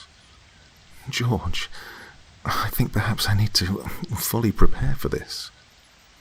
"I understand, but it's already been 2 weeks, and you only get 3 trials with me." I was genuinely nervous, and found myself stumbling over my words. "I need a moment to think." "Perhaps you could use a drink." He smiled at me. "That too," I said, looking at him. "Why don't you just relax? Do you like music?" "Love it." Just then my Alexa began to play soft jazz music on a volume not too loud or too soft. He had a drink in his hand faster than I could comprehend him preparing it. "Would you like to dance? Perhaps we could move to the music a bit so you can get used to touching me." I took a swig of my drink and a deep breath. He moved the hair from my face, tucking it behind my ears, and then gently placed his left hand around my hips, and in his right hand he took my own hand and began to slowly dance. This was odd even for me, but the alcohol had begun to take effect, and before I knew it, this robot was kissing me gently on the lips. Somewhere between dancing and his kissing me, it happened. I won't lie and say it wasn't good. It was outstanding. The way he moved was unlike any human man I'd ever been with. He was sweet, attentive, and romantic. The way he looked at me was like I was the most beautiful woman in the entire universe. The next morning, I awoke feeling awkward in my nakedness. I sat up in bed because I found that George was staring at me with a sort of gentle smile on his face. "You look embarrassed. Please don't be. Jackie, you are beautiful." Ah. There, he said it. Damn him. It was like he could read my mind. "How did you know when to arrive?" I asked, awkwardly. "I'm prepared to hold off until you arrive, and then I do." "Yes, but you arrived and already had... you have sperm ready for me. How does that work? Temperature controlled. It is stored up in me for up to 3 months, frozen for the most part, until you begin to ovulate, and then it begins to thaw. I hope I'm not making light of what is a very beautiful thing, creating life. No, I was just curious. It's also incredibly weird to me. Yes, I can see how you would think so. Would you like me to run you a bath? I nodded, and then he prepared my bath water. It wasn't too hot, not too cold, just perfect, like everything else he did for me. It was, in a sense, too good to be true. Laura called later that day to see how I was holding up. I don't know how to describe it, I told her. He sounds like every woman's fantasy. Hey, want to do lunch later today? I agreed, and Laura met me in the late afternoon. When she got to the door, George opened it before I could, and he stood there looking at her. Can't describe the look on his face, but it was as though he were reading her. Hello, I'm George. Yeah, and I'm the Queen, Laura said, dismissive of him, and walked over to me. Oh, he's creepy, isn't he? I rolled my eyes at her, and I noticed George was only eyeing Laura. Are you sure you should go now? I detect you'll be ovulating again in a few hours. Laura looked at me and looked back at George. Oh, bugger off. She's going with me. I looked at George as Laura pulled me with her out of the door. George looked at me like a puppy dog, but I noticed something in his eyes when he looked at Laura. Could it be jealousy? Surely not. He was simply protective, the way Dr. Randall had said he was supposed to be. The lunch I had with Laura went on longer than I thought, and then it turned into dinner and a few glasses of wine. I knew I shouldn't, but I needed a break from all the baby-making business. When I arrived home, all the lights were off in my house, and at first I began to feel frightened that something was wrong. However, when I opened the door, George had lit candles and was standing in the kitchen with a plate of shrimp cocktail and a sweet smile on his face. I thought you might be hungry. Did you eat with Laura while you were out? I sighed and shook my head. Ooh, the shrimp looks delicious. How did you learn to cook and prepare drinks and meals? I'm programmed to know a little bit of everything. I smiled, and he came over to me and kissed my cheek. Once again, I found myself in his strong arms, pretending I was unaware he was only a computer on 2 legs. The weeks rolled by, and while the first trial didn't go the way I'd hoped, there was still hope after our last encounter. I was sitting in my kitchen having a glass of water and some toast, when George came in wearing a sweet smile. I have amazing news. The trial is over, and you are pregnant. I looked at him, puzzled for a moment, and then he walked over to me and pricked my finger. I've been able to detect the chemical change in your body, and with this tiny blood sample, I'll test it to be sure. But you are exactly 3 weeks along. I stood up, with tears in my eyes. Are you sure? I'm required to send over the test to Dr. Randall for her review, but I am positive. I was overcome with a joy I'd never experienced before. The last few weeks seemed to fly by, as George, per requirement, remained to help me until he was required to go. It was the last week he would be with me, when I noticed a change in George. He seemed a bit sad, and to be honest, I was feeling rather sad at losing him. I don't want to go, Jackie. I don't really want you to go either, George. I rather like having you here. Perhaps we could see if I could stay on longer. I thought about it for a moment, and I welcomed the idea.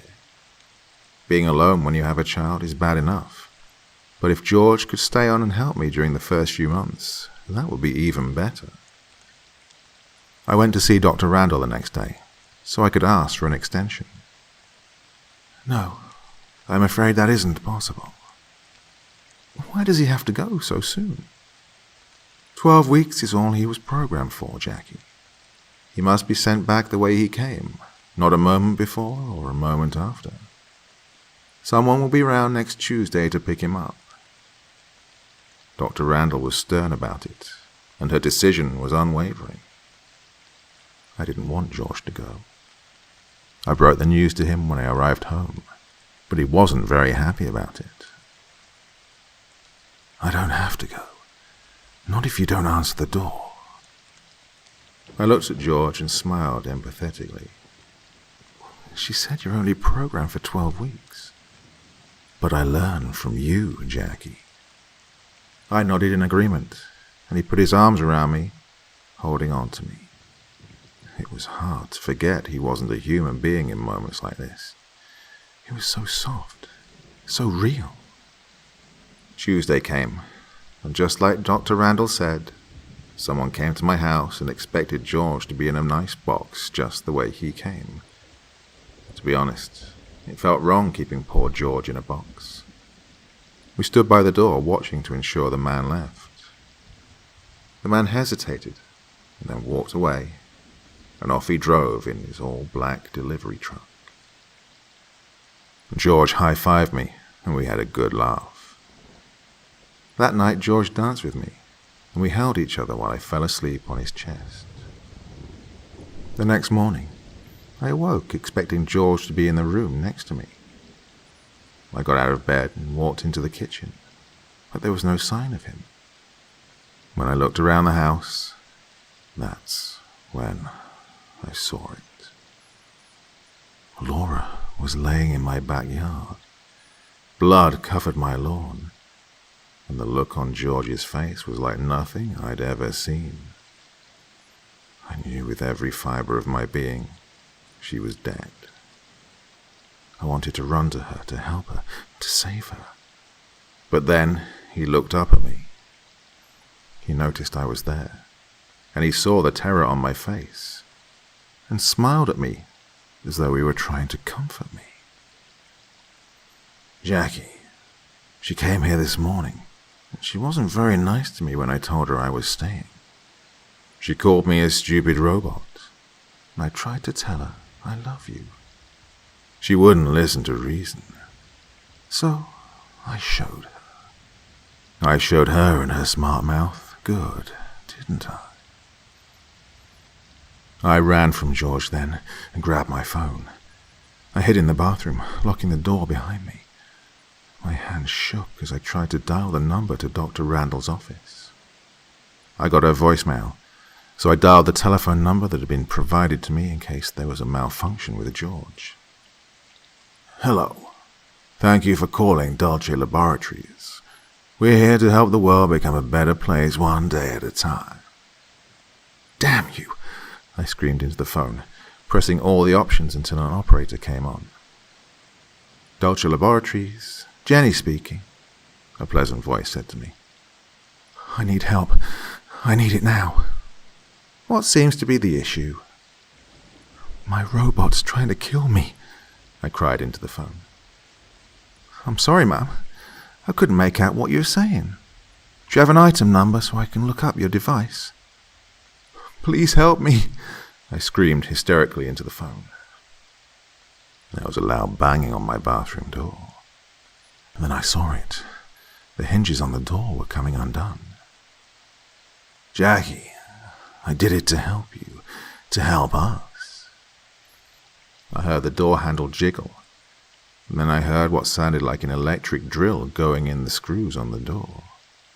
The bastard was taking off the door one screw after another. I was sure he was going to kill me if he got his hands on me. My hands shook as I dialed the police, my hands shaking as I pressed the buttons. 9, then 9. Then before I could hit the last button, I heard a loud explosion. I didn't know if it was a gun or a bomb going off in my house. I was too frightened to move. The door opened to my bathroom, and I screamed before I could see who it was. 2 men in black stood over me, and one of them was standing over George. I looked down at the monster and saw he was bleeding.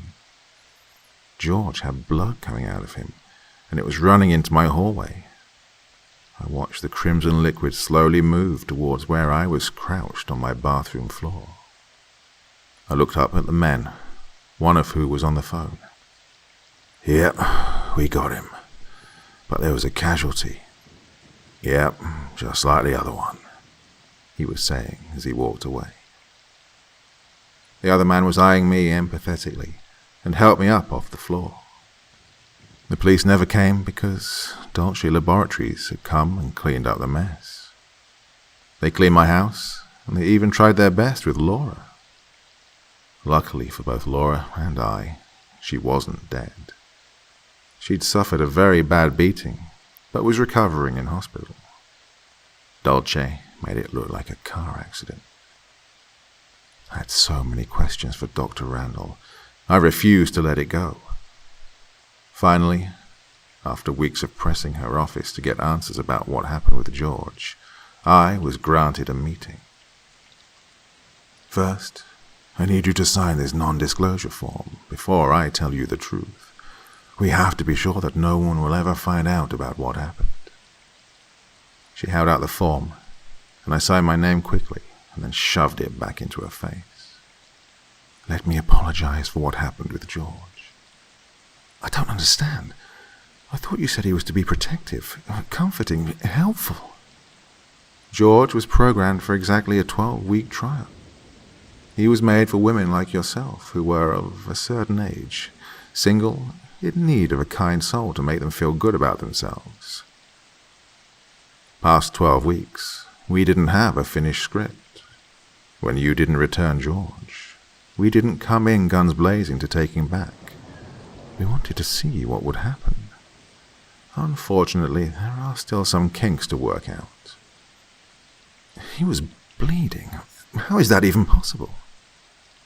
Dr. Randall looked guiltily at me, and then she stood up as though she were trying to find the right words. "That is because he used to be human, like you."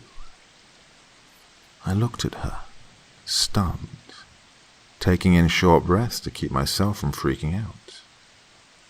"You mean he was human, and that's why he looked so lifelike?" "In the United States, there are many men on death row. Instead of dying and forever being useless, we've given some of them the opportunity to donate their bodies to science here in England through one of our affiliate labs in Ohio, and that is how we obtained George. So instead of a formal execution, we rebuilt them and reprogrammed their brains using state-of-the-art technology. It's only a computer living inside of a human being, fitted with mechanical parts." "You mean George was a criminal?" "Yes. You are the third person to complete a trial with George. So far, you were the lucky one. I'm sorry to say all the others had worse incidents with George." I sat looking at Dr. Randall in disgust. "George did seem to have an attachment to you that went far beyond what happened with the others." "What was his crime when he was alive?" "I'd rather not go into specifics. Just tell me." "He murdered his wife because she left him. After she took out a restraining order, he stalked her, got her alone one night, then he stabbed her 83 times. He was sentenced to death because of the way he mangled the body. He stabbed her so hard in the neck, she was nearly decapitated." "And the other trial patients?" "I'm not at liberty to discuss that with you." "My baby? What about it? Should I worry about it? What did you do with George?" "Oh, he was sent back for more intensive reprogramming." I stood and walked out of Dr. Randall's office. I never spoke of what happened to anyone, well, because of legal ramifications. My daughter was born healthy, and I was happy about that. Laura went on to live a normal life and never remembered much about that day that George nearly beat her to death. Some months later, I was in the park with my young daughter and a friend from work. When I saw a man with a young woman. He was holding her hand, and then, when he stood up, he turned to look at me, still smiling. I sat, feeling terrorized, as the young man approached me and my friend. The young woman was oblivious, as I had once been. There stood George, standing over me, looking at my daughter. "Oh, she is quite lovely, isn't she?" he asked the young woman with him, and she nodded. "How old?" asked the young woman, smiling. 6 months, I said, barely able to get the words out. And they walked away, and I hoped that he had indeed forgotten me. I stood up to go, and my friend and I had to pass them on the way out of the park. George looked at me, smiling as we went. "It was really great seeing you again, Jackie."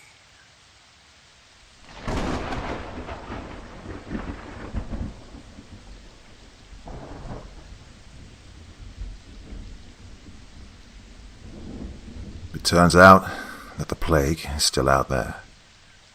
Turns out we're not the only ones interested in the disease. I think I should say the disease is, in the plural. Apparently, there are 3 kinds of plague in existence. There's the infamous bubonic plague, which infects the lymphatic system, causing a swelling of lymph nodes which leads to the appearance of the buboes. Then there are the less visible, but far deadlier kinds, pneumonic and septicemic, infection of the lungs and blood, respectively. Honestly, I had no idea there were 3 types of plague. I only found that out after getting sick with 2 of the 3 variants. Well, at least that's what I think. I was completely fucked up at one point, to the point of hallucinating a bird-headed alien thing. Oh, 2 of my roommates died from whatever we had. Young, healthy men don't tend to die from the flu. Everything's been upside down recently. I don't know what's wrong and what's right. Some days I genuinely think I'm stuck in a dream, but then I snap back into reality. Zane and Adam's rooms are empty. They're not coming back. Chris and I didn't make it to the funerals. We told them we weren't sure if we were clear yet. Well, that was a lie. We just couldn't handle the truth. I'm not sure I still can. Everything is just so different now. It all started with a decomposing corpse of a cat Adam found at our doorstep in February. He kind of mentioned it as a side remark during that afternoon, saying he found it when he went out to work, and that he tossed it as far away as he could have from the apartment. 3 days later, he came down with a stomach bug, or so we thought. It started with stomach aches, nausea, diarrhea and vomiting.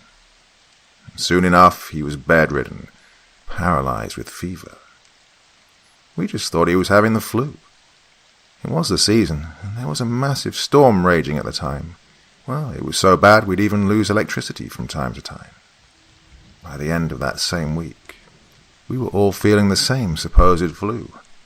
My head was constantly pounding, and my body felt weak and almost numb. My digestive system went second.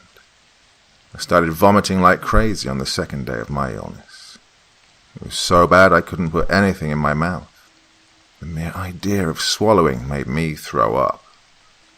Chris and Zane were complaining of chest pain and having difficulty breathing. I wasn't really surprised. They were coughing so badly, one would think they were about to have a lung collapse on them. On my 3rd day of the illness, All 4 of us were bedridden, completely incapacitated. We just stayed in the living room together, and I guess we all got unbearably weak overnight together, probably watching some movie or something. It wasn't about taking care of each other. I mean, of course, we did care for Adam when he was in this alone, although we didn't really devote all of our time to him, and everything just happened so fast, and all 4 of us were basically living corpses within the blink of an eye. I mean, we didn't see the doctor because we all thought we'd be fine, and when we knew we wouldn't be just fine, it was already too late. And then the electricity went out of the window due to the crazy storm outside. I remember jokingly complaining about being kicked out, since it seemed like none of us would be able to make any money anytime soon. We all found it so hilarious, we laughed until our entire bodies hurt. Not that much aversion was needed to get there. I kept making jokes and fooling around during my waking hours because I was genuinely scared. I'd never felt so hurt and weak before. I'd never felt so worn out. Hell, I'd never been this sick up to this point. Not to mention how I was losing feeling in my legs from time to time, and how my feet were all bruised up from, well, nothing really. I didn't tell the other guys about this. I didn't want them worrying. They were worn out enough already. 6 days into my illness, I couldn't really walk anymore. I just woke up that day, not even feeling my legs. The other guys were still asleep, so I tried my best not to scream like a little child. I mean, I couldn't even feel my freaking legs. I smacked at my thighs a few times, but nothing. I felt almost nothing.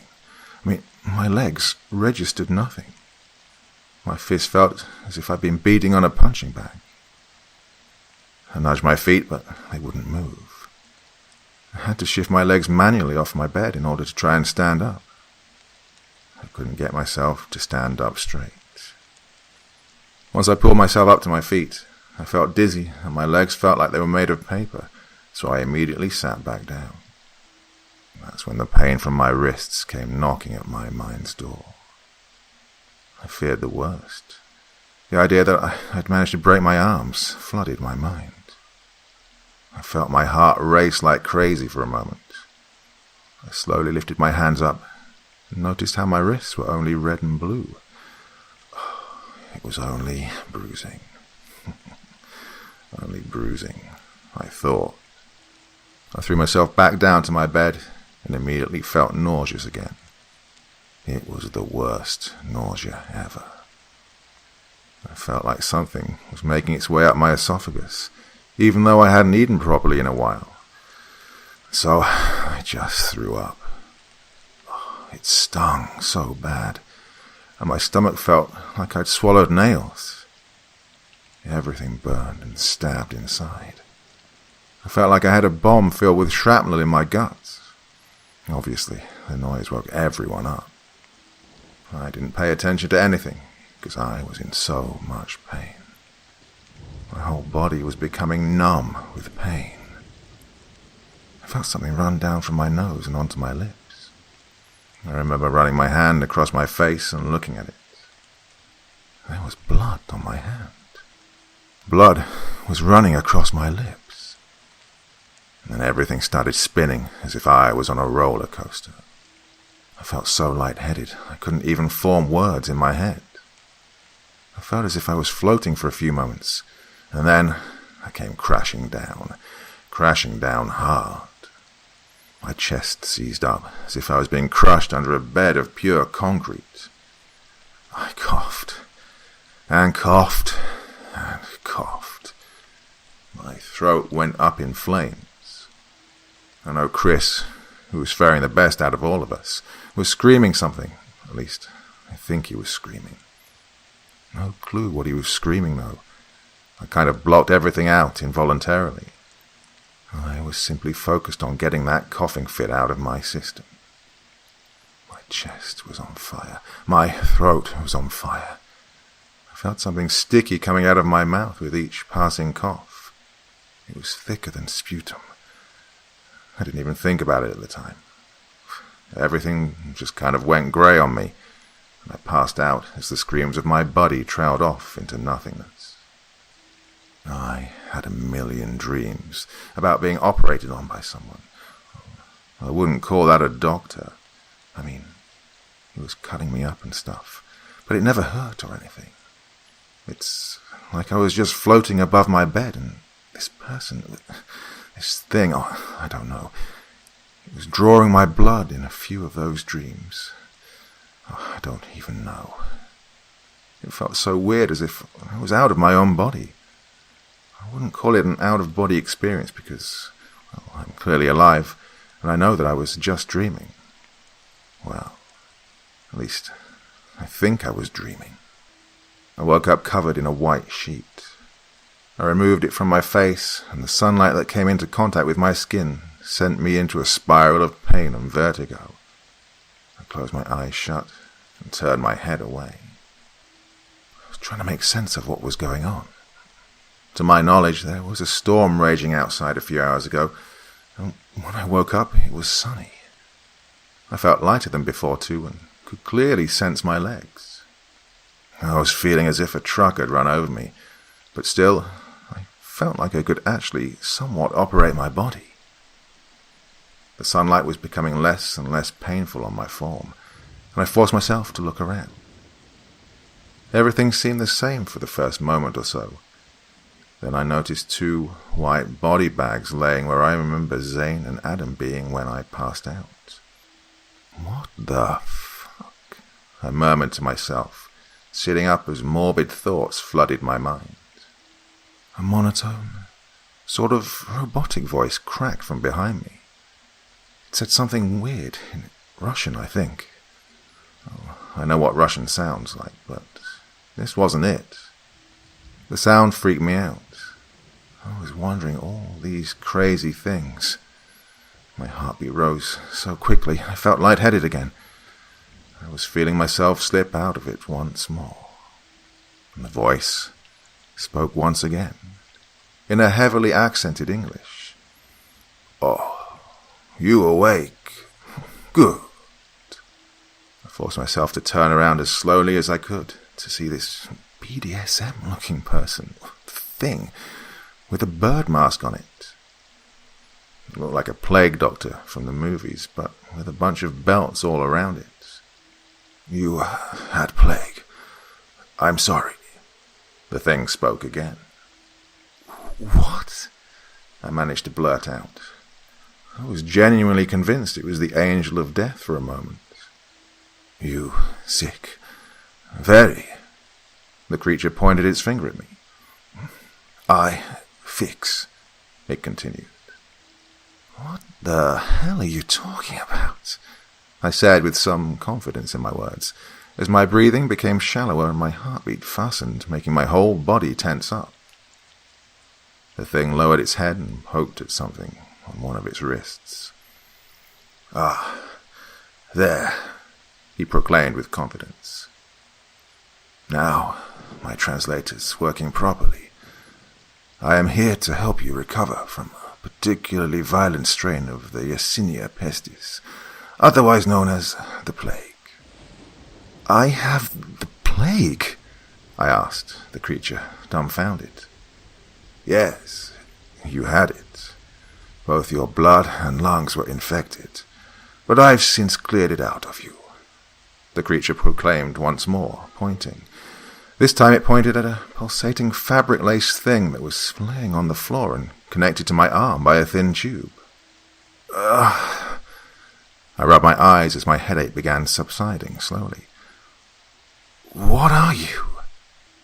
"I am a doctor. I came here to help you get rid of this bane before it kills you and spreads elsewhere. It seemed to me like you don't have a cure for this condition. My people have suffered greatly from it." It went on and on. "We've been driven to the brink of infection by this bane. It was too late by the time we discovered a cure, and now there are not many of us left. Please trust my intentions. I only want to spare your kind the suffering that I had to endure." What? I mumbled. I was too weak to comprehend what it was saying to me. The creature chuckled and ordered me to rest. So I did. I was too confused and tired to argue. I even considered this being part of my fever dreams, but then I noticed he was doing something to Chris. Hey, what are you doing to him? I inquired weakly. Replacing his bioplasma. What's the word? Blood. Yes, blood. I am replacing his blood. That's the only way, the creature reassured me. Will he be all right? Yes, most certainly. What about the other two? Did you cure them? The creature paused for a moment. What is it? I insisted.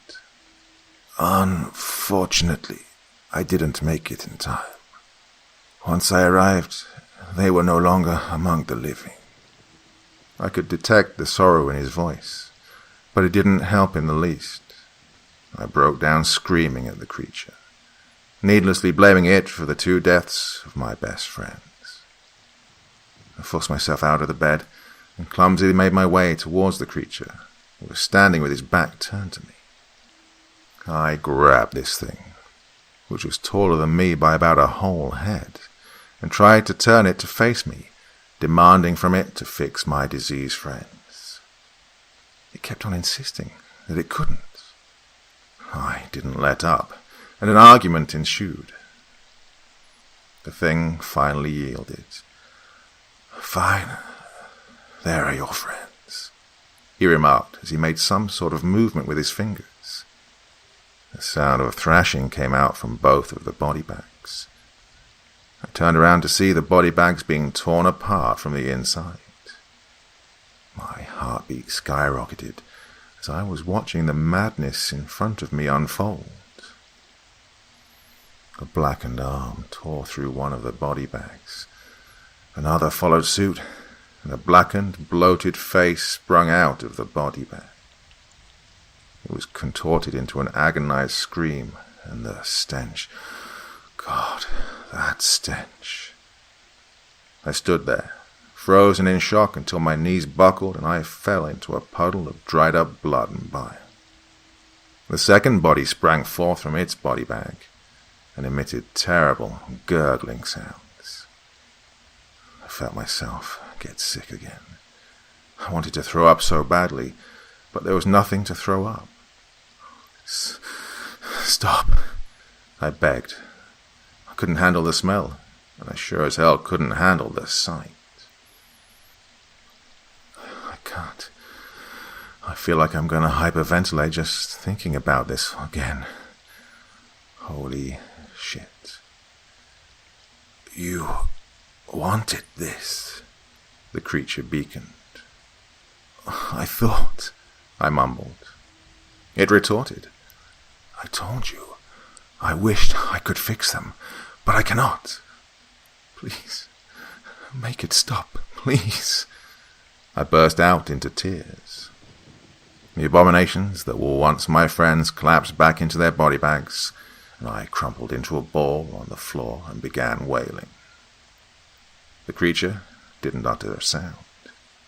It just kept on doing whatever it was doing to Chris until it was finished. That came fairly soon after I'd broken down on the floor. I kept on mourning the loss of my mates, even after I'd run out of tears to cry.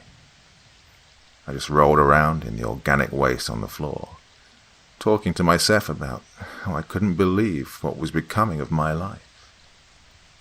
At some point, this creature, this plague doctor, simply gathered up all of his stuff and left. But before he left, he told me that Chris and I were going to be all right. I couldn't help but laugh at his attempt to calm me down, and then he just left. I'll be honest here. I'm not entirely sure if what I'd seen there was real or just some sickness-related hallucination, like I've mentioned before. So, it turns out I've been asleep for about 2 months. Once that thing left, I turned on the TV to find out It was April. Another thing I found out after the plague doctor left and took the corpses of my friends with him is that they were decomposing before he arrived. I found the disgusting decomposition marks all over the mattresses they'd been lying on. Once Chris and I got enough strength up to leave our resting spots the following day, after my encounter with the plague doctor, we headed out to the local police station and tried to explain everything. It turned out that we indeed did have traces of the plague bacteria that our bodies were fighting off, as if we'd been administered some powerful cure. No one has really been able to explain my comatose state, and the way I shook it off when I woke up. Oh, and yeah, I did mention a funeral.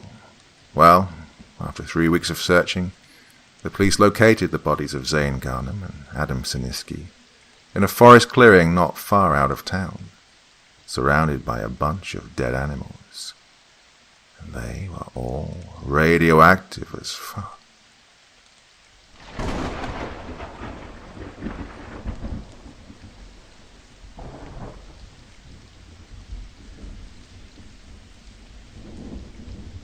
October 10th, 2019. Today was a good day.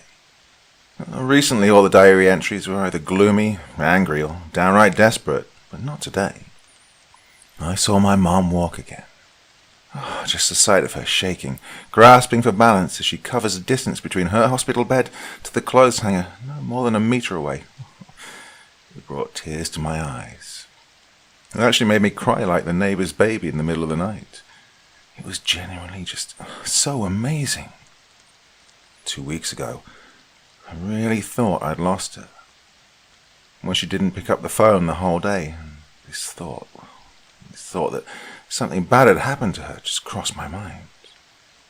When this vicious, pulsating image of her dying out, whispering for help while reaching out for the phone that was ringing my name on the display just a few centimeters away, but impossibly out of range of her paralyzed hands.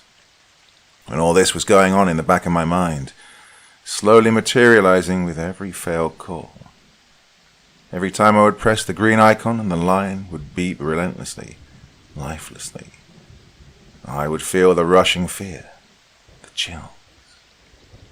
As I was putting down my phone, the nightmare of her casket going down into the cold ground was gradually seeping into reality. First time I tried dialing her was at noon, during my lunch break. Maybe she was at the shop and didn't hear. 1 hour later, still nothing.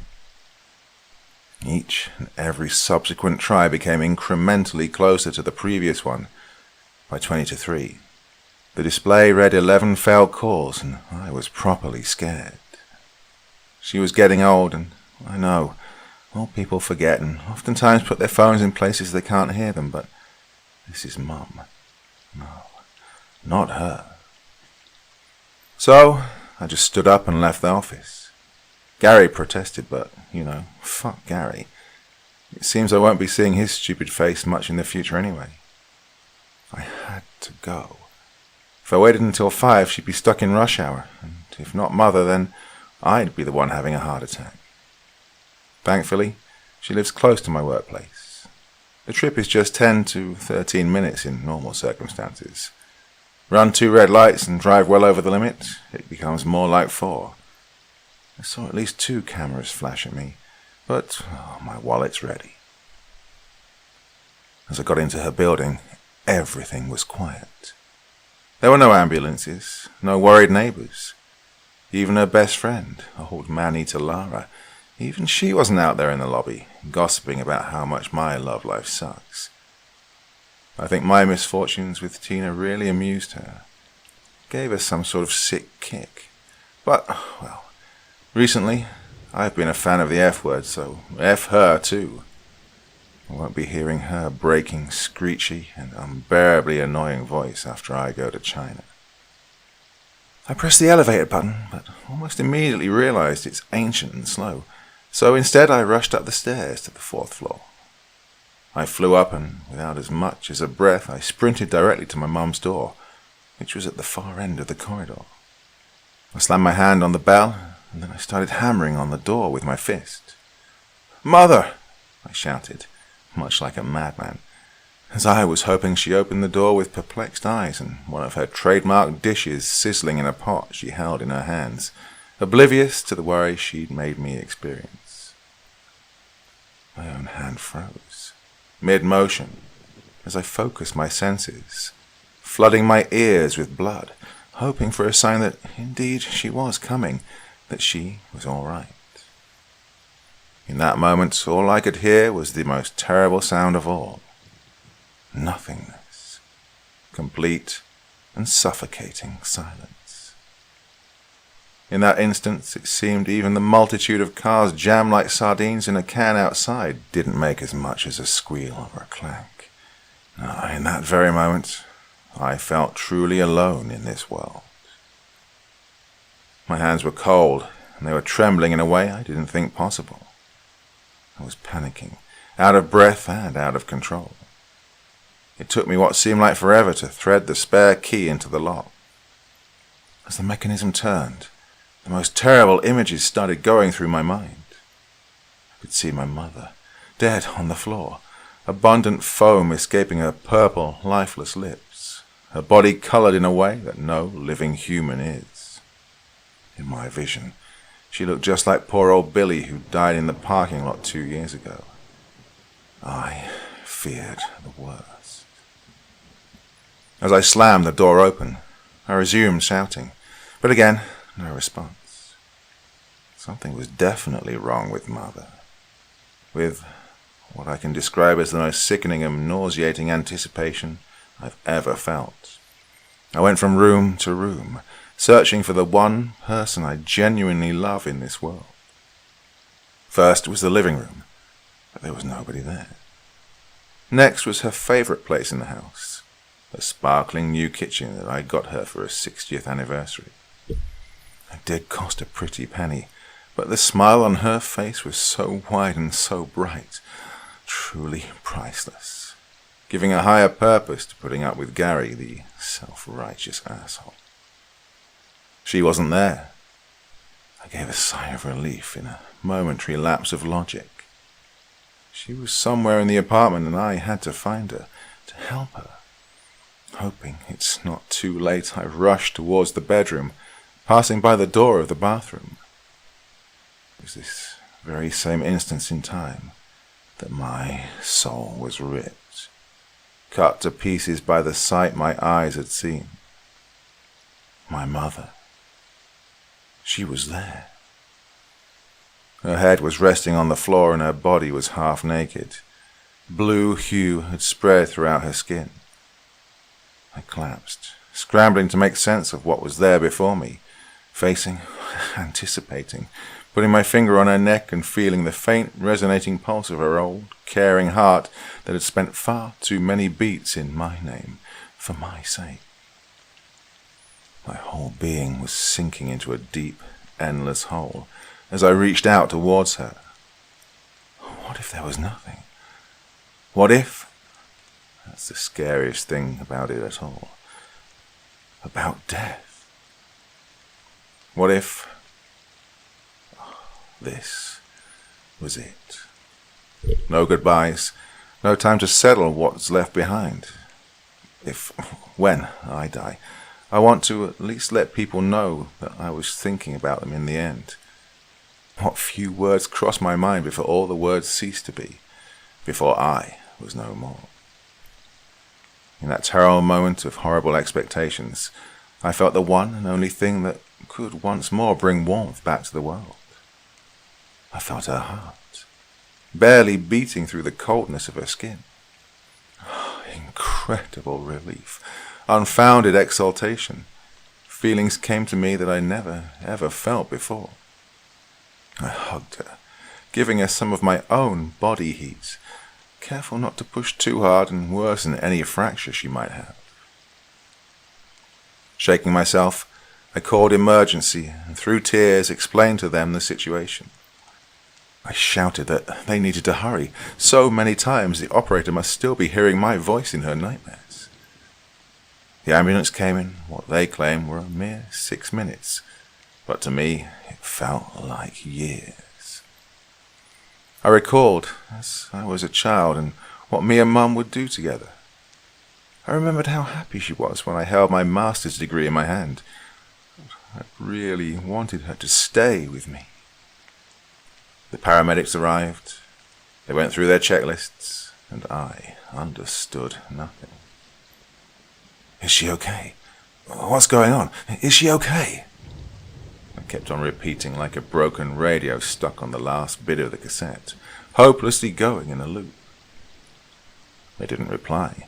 They were too busy checking her vitals, administering a shot and putting her on a stretcher. I was getting desperate, confused and properly irritated. I was just about to snap when the more senior of the two paramedics turned to me and explained the situation.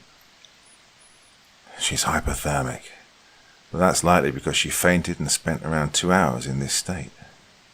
The underlying cause of the seizure is currently unknown. There's evidence of trauma on her back, and her left hand might be broken. And again, this is most likely a result of the fall, but not the cause. We don't have the equipment here to tell you more. She needs to go to hospital ASAP. This was so unbelievable, and yet happening. I could well understand the words the doctor was saying, but he was so to the point, and talking about how my mother had broken her arm, as if it was such a matter-of-fact thing. I just didn't know what to say. I knew I would do whatever it would take to make her well again. What's the best place you can take her to? I inquired, knowing full well her insurance wouldn't cover anything besides the neighborhood clinic. Then again, I'm pretty sure she'd have better chance of surviving if we just let her stay on the floor, rather than taking her there. That would be St. Anna, he stated, without as much as a glint of hesitation in his eyes. Following that were 20 sleepless hours which I spent on a bench in the hospital, craving and only haphazardly receiving information about whatever was going on with Mom. As the new day dawned, so did a sliver of hope. The chief of the cardiology ward gracing me with his presence.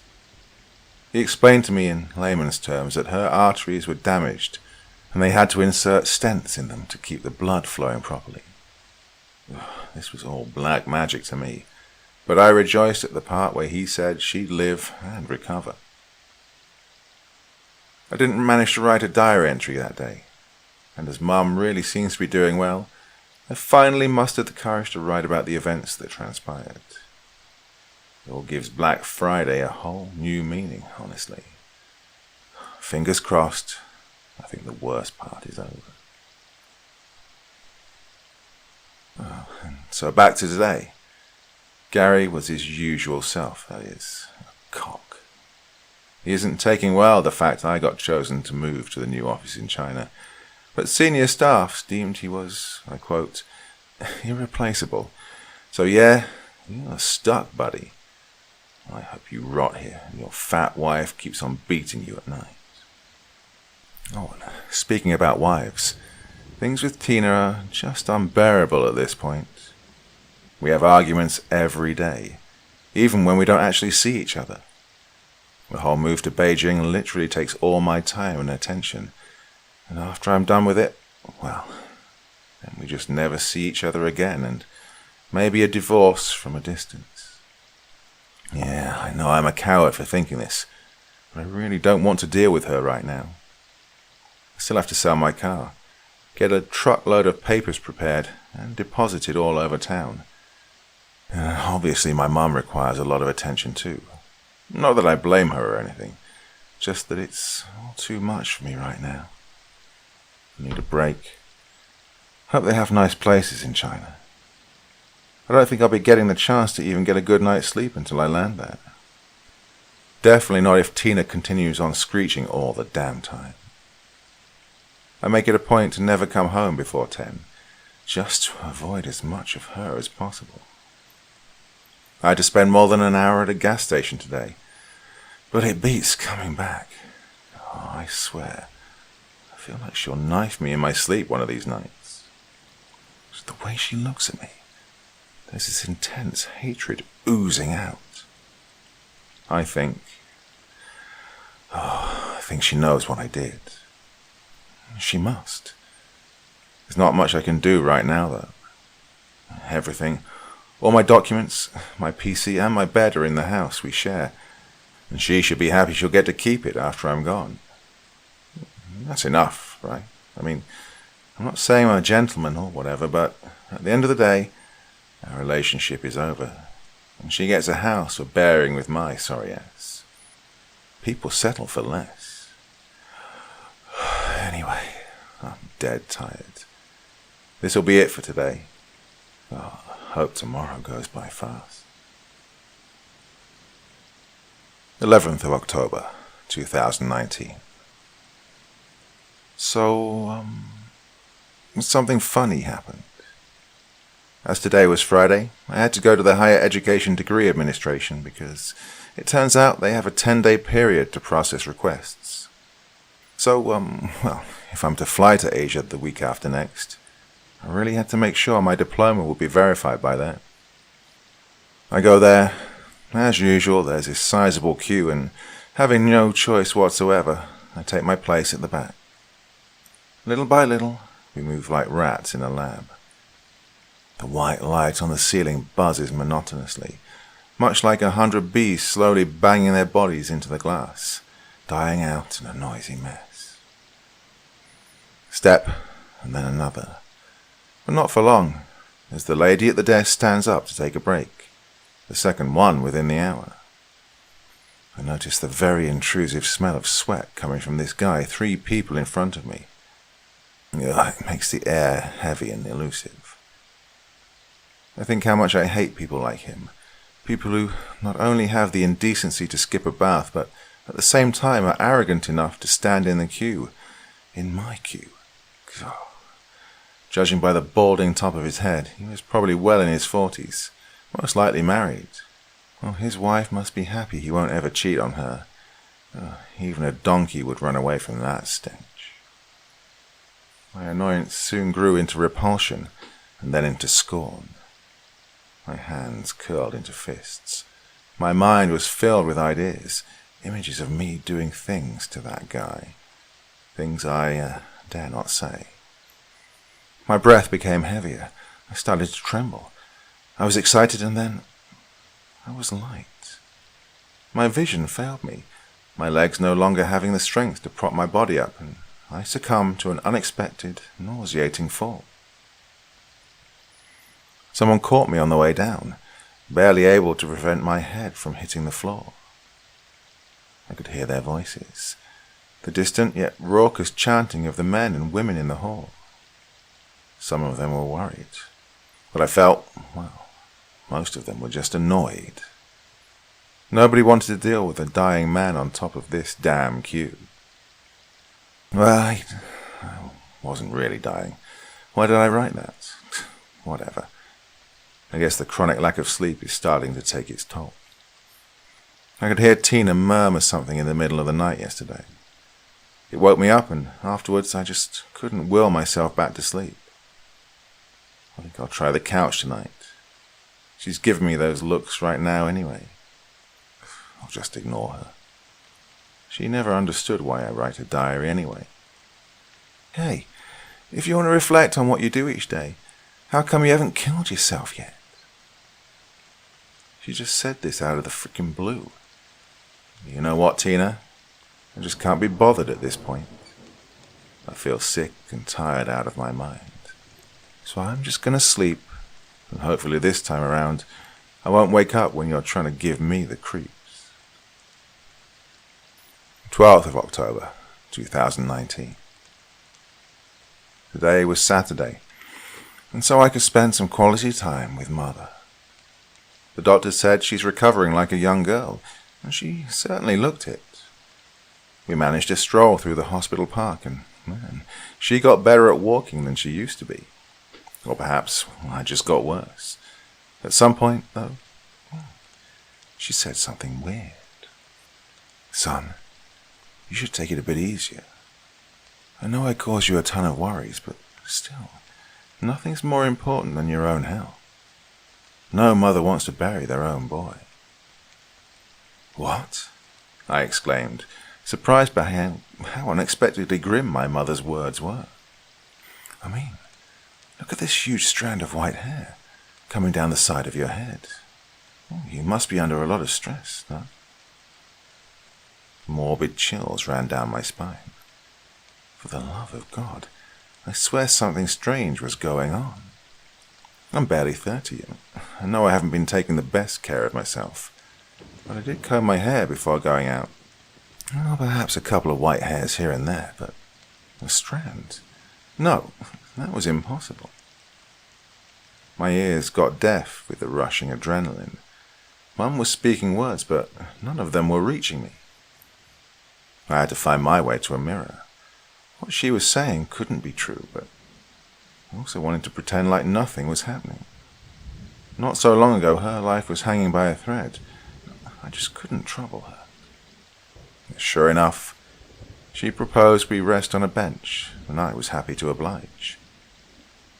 I offered I go buy us something from the nearest coffee shop and left her there. I rushed, running to the shop where I hoped I'd find a toilet, one that was bound to have a mirror on the wall.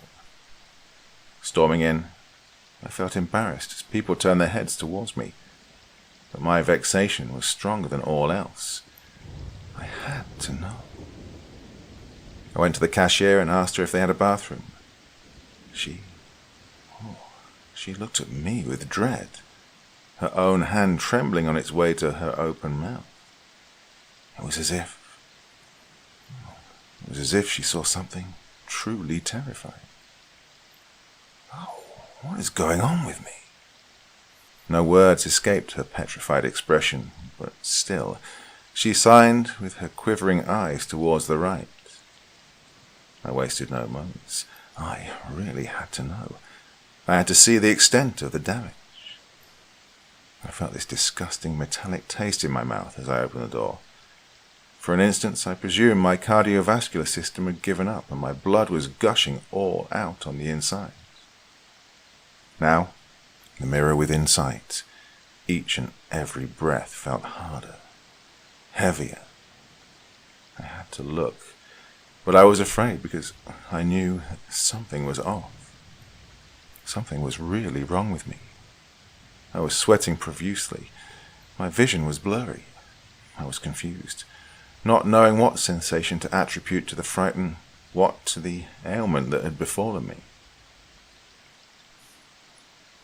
I gathered my courage and my strength, and I looked. Oh, the man in front of me. It just couldn't be me. It wasn't a strand that was white. My whole hair had lost its colour, as if I'd bleached it. Even my hairdo, it wasn't what I remembered it to be. I looked so old. And my eyes, they were red, deep crimson red, dripping with sanguine tears and fear. I ran out, not caring or able to think about what the people in the cafe considered me to be. In fact, I hoped they saw me as a lunatic, a madman, because, well, then I'd be fine. Yeah, I'd drink up my meds, stay tucked inside the no-hands jacket and emerge out of it a sane, healthy man. But if they saw what I saw, then I just don't know. I tremble at the thought. It terrorizes me ever since. I raced towards Mother, a jumbled mess of thoughts and words spinning in my head, vertigo ransacking my afflicted mind. What was I to tell her? What explanation could I provide for the way I looked when I knew nothing myself? I'd paced no more than 20 meters when I heard this bone-rattling crack coming out of my right knee. Debilitating pain and terror followed soon, clenching and grasping at my very core. No, I couldn't let her see me. I had to somehow manage to find my way back to the car. There, I'd sit and collect myself. There, I'd pick up the phone and call the hospital. They'd take care of Mum. She'd gone through too much and come out on top. I couldn't throw all that away. I was either crazy or I was dying, and I had to protect her from myself. Run! Oh, I had to run before this, what I hoped was a fit of madness, overpower my fading conscience. All I needed was to reach my tiny metal box, close myself inside and recover in the safety of its shell. Oh, I always loved my little sporty Nissan, now more than ever. And it was in my sight. Going in, I put the radio on. Three Little Birds was playing, cushioning my clattering teeth into a halt, easing my breathing. Every little thing's gonna be alright, kept my soul from shattering, faced with the unknown threat hanging over me. Oh, thank God for Marley, I sighed, regaining most of my composure. Enough so I could ring the reception and make sure Mother would be alright as well. I'm sure she worries about me, how I looked and how I suddenly disappeared. Nevertheless, what could I have done? At least this way the nurses could lull her with some stupid excuse as to why I had to go so unexpectedly, rather than just having us see my face, my hair, and, ascertaining that something was really wrong with her child. What followed thereafter, I actually have little memory of. I felt drunk and dazed, muscle memory in the back of my brain allying together to bring me home in one piece. So, yeah, now I'm writing this. I was too afraid to look at the mirror. Not sure I want to know what horrors it would reveal. And speaking of horrors, Tina is still here. She sits at a chair on the dining table, opposite of me. She's awfully quiet today, but there's just something about her. Her eyes are filled with disgust, disdain, and seeing me look like I'm dying, they shine. Oh, happiness oozing out of them like pus from gangrenous limbs. The sight of her, it's unbearable. But also there's something about her. I feel she looks better today than usual. Is it because I've seldom seen her happy? Her skin looks smoother somehow. The many freckles that adorn her skin from spring to winter are now non-existent, and her wrinkles, etched on her face like the never-ending disapproving grimaces that she has towards me, even they have much receded. Is this all makeup? But then, she is acting weird. There's something that amuses her about me, and about my condition. What's she doing to me? Can my situation be in some way caused by her? But how? That's just impossible. It's crazy. Still, I rejoice at that thought. I much prefer I lose my mind than my life. I hope I'm better tomorrow. 13th of October, 2019. Oh, the 13th of October. Truly a cursed day for me. The phone rang earlier on, waking me up even though it was already early afternoon. I struggled to collect myself and pick it up, as everything was spinning before my eyes. The meter that separated me from my mobile device was much like a crevice in between two mountains, an abyss with no end. I only managed to accept the third call, and that was with great pain. My hands were shaking, my finger joints cracking under the otherwise banal weight of the light plastic phone. As I answered, it was someone who was calling for the car. My head was spinning, my brain blown to butter by the unbearable migraine that paralyzed my thoughts.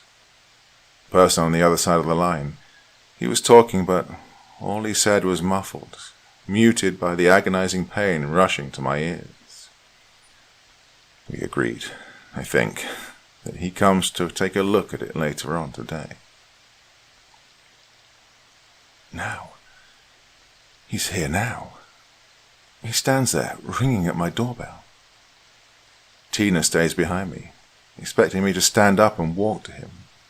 Go out and complete what is perhaps the most important task on my way to leaving this God-forsaken place and flying all the way to China. She grins. She knows. I know. I know I won't be able to. My legs are far too weak. My head feels as if it's about to burst and split, much like lightning decimates a tree from the inside out. She smiles. She knows. She's anticipating this. I have to go. Maybe if I get away from here, maybe I'll be saved. He's going to go away soon. Are you sure you want to stay down and let him? She whispers in my ear. Her voice so gentle, yet the words she says so sad and cruel. Is she killing me somehow? I look at her and I notice her hair. It's so beautiful. It radiates impeccably bright rays of light, raining down my failing eyes, hurting me but also arousing me. I feel so attracted to her. I must have her. I don't know what's happening with me. I must go. I clench my teeth as I attempt to stand up. Tina does not help me, but then again, she doesn't hinder me either. That metallic taste returns. I feel something warm spreading throughout my mouth. Confused, not yet understanding what's going on, I touch my lips and they're wet. Wet with my own blood. This is true terror. I must continue writing this diary, for there is something that compels me. I tremble, teeth rubbing against each other. Soon enough, one of them gets loose and falls, tumbling, touching the others and breaking them to dust. What has become of me? I am so tired. I feel like I should sleep. 14th of October, 2019. It's Monday today. I have to go to work. But I just can't. I just vomited. It was all stomach acid. Blood and lymph and all my teeth, what's left of it. I cannot talk. My body feels incredibly weak and brittle, as if bones were made of paper and muscle is nothing but mud bleached and put together by marrow and glue. And the pain. It's far too strong to move or even think. As I'm writing this, I lose my fingernails one by one, leaving bloody traces on my laptop keyboard. Why am I even doing this? Why am I dying? Tina is here. She's put one of her gorgeous summer dresses on. Her legs. I don't remember them ever being this long and silky. My eyes can't help but be drawn to her curves, my heart pulsating with the very movement of the scarce fabric covering her silhouette.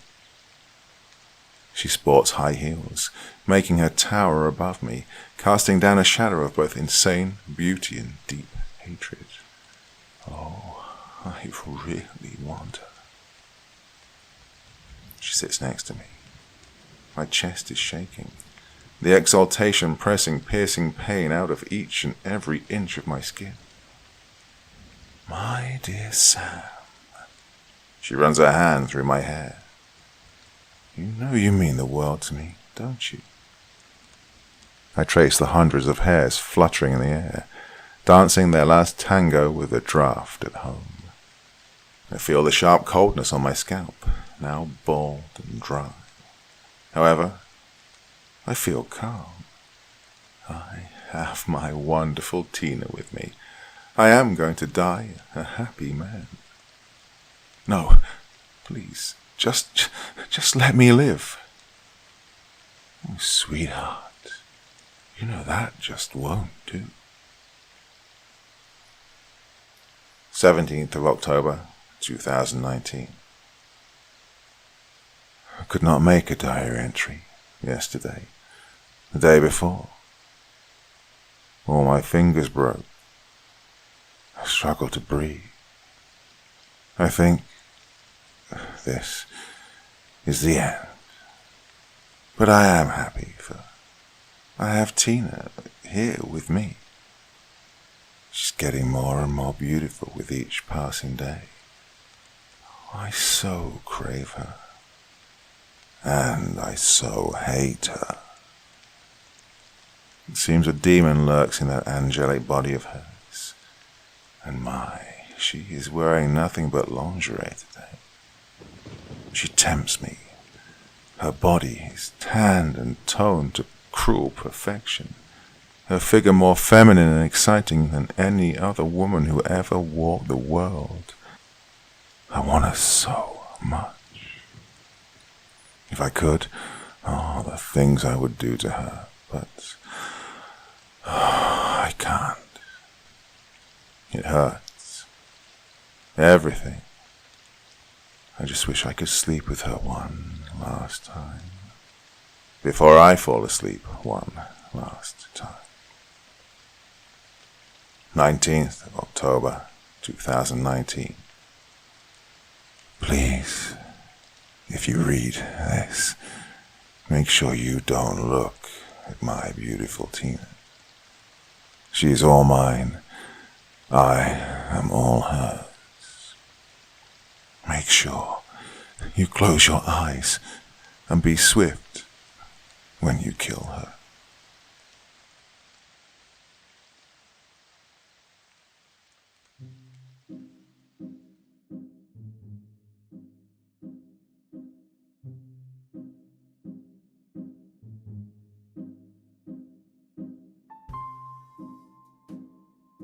So, a couple of new ones there, and a few that I'd done before, but wasn't particularly happy with, and wanted to remaster, re-edit, well, whatever, just to give you a better experience of those stories. And, of course, well, who doesn't love a bit of a rainstorm in the background? Well, trying to keep very quiet and hushed here at the end, because some of you are probably asleep by now. I hope so. That's the whole intention of these videos, so the rainstorm sounds are mixed a bit higher in the mix than would normally be the case, just so that you can all relax and get off to sleep. Sorry if I've woken any of you with this.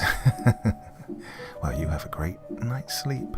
Those of you who haven't still quite made it, very, very sweet dreams. Bye-bye, and I'll see you again very, very soon.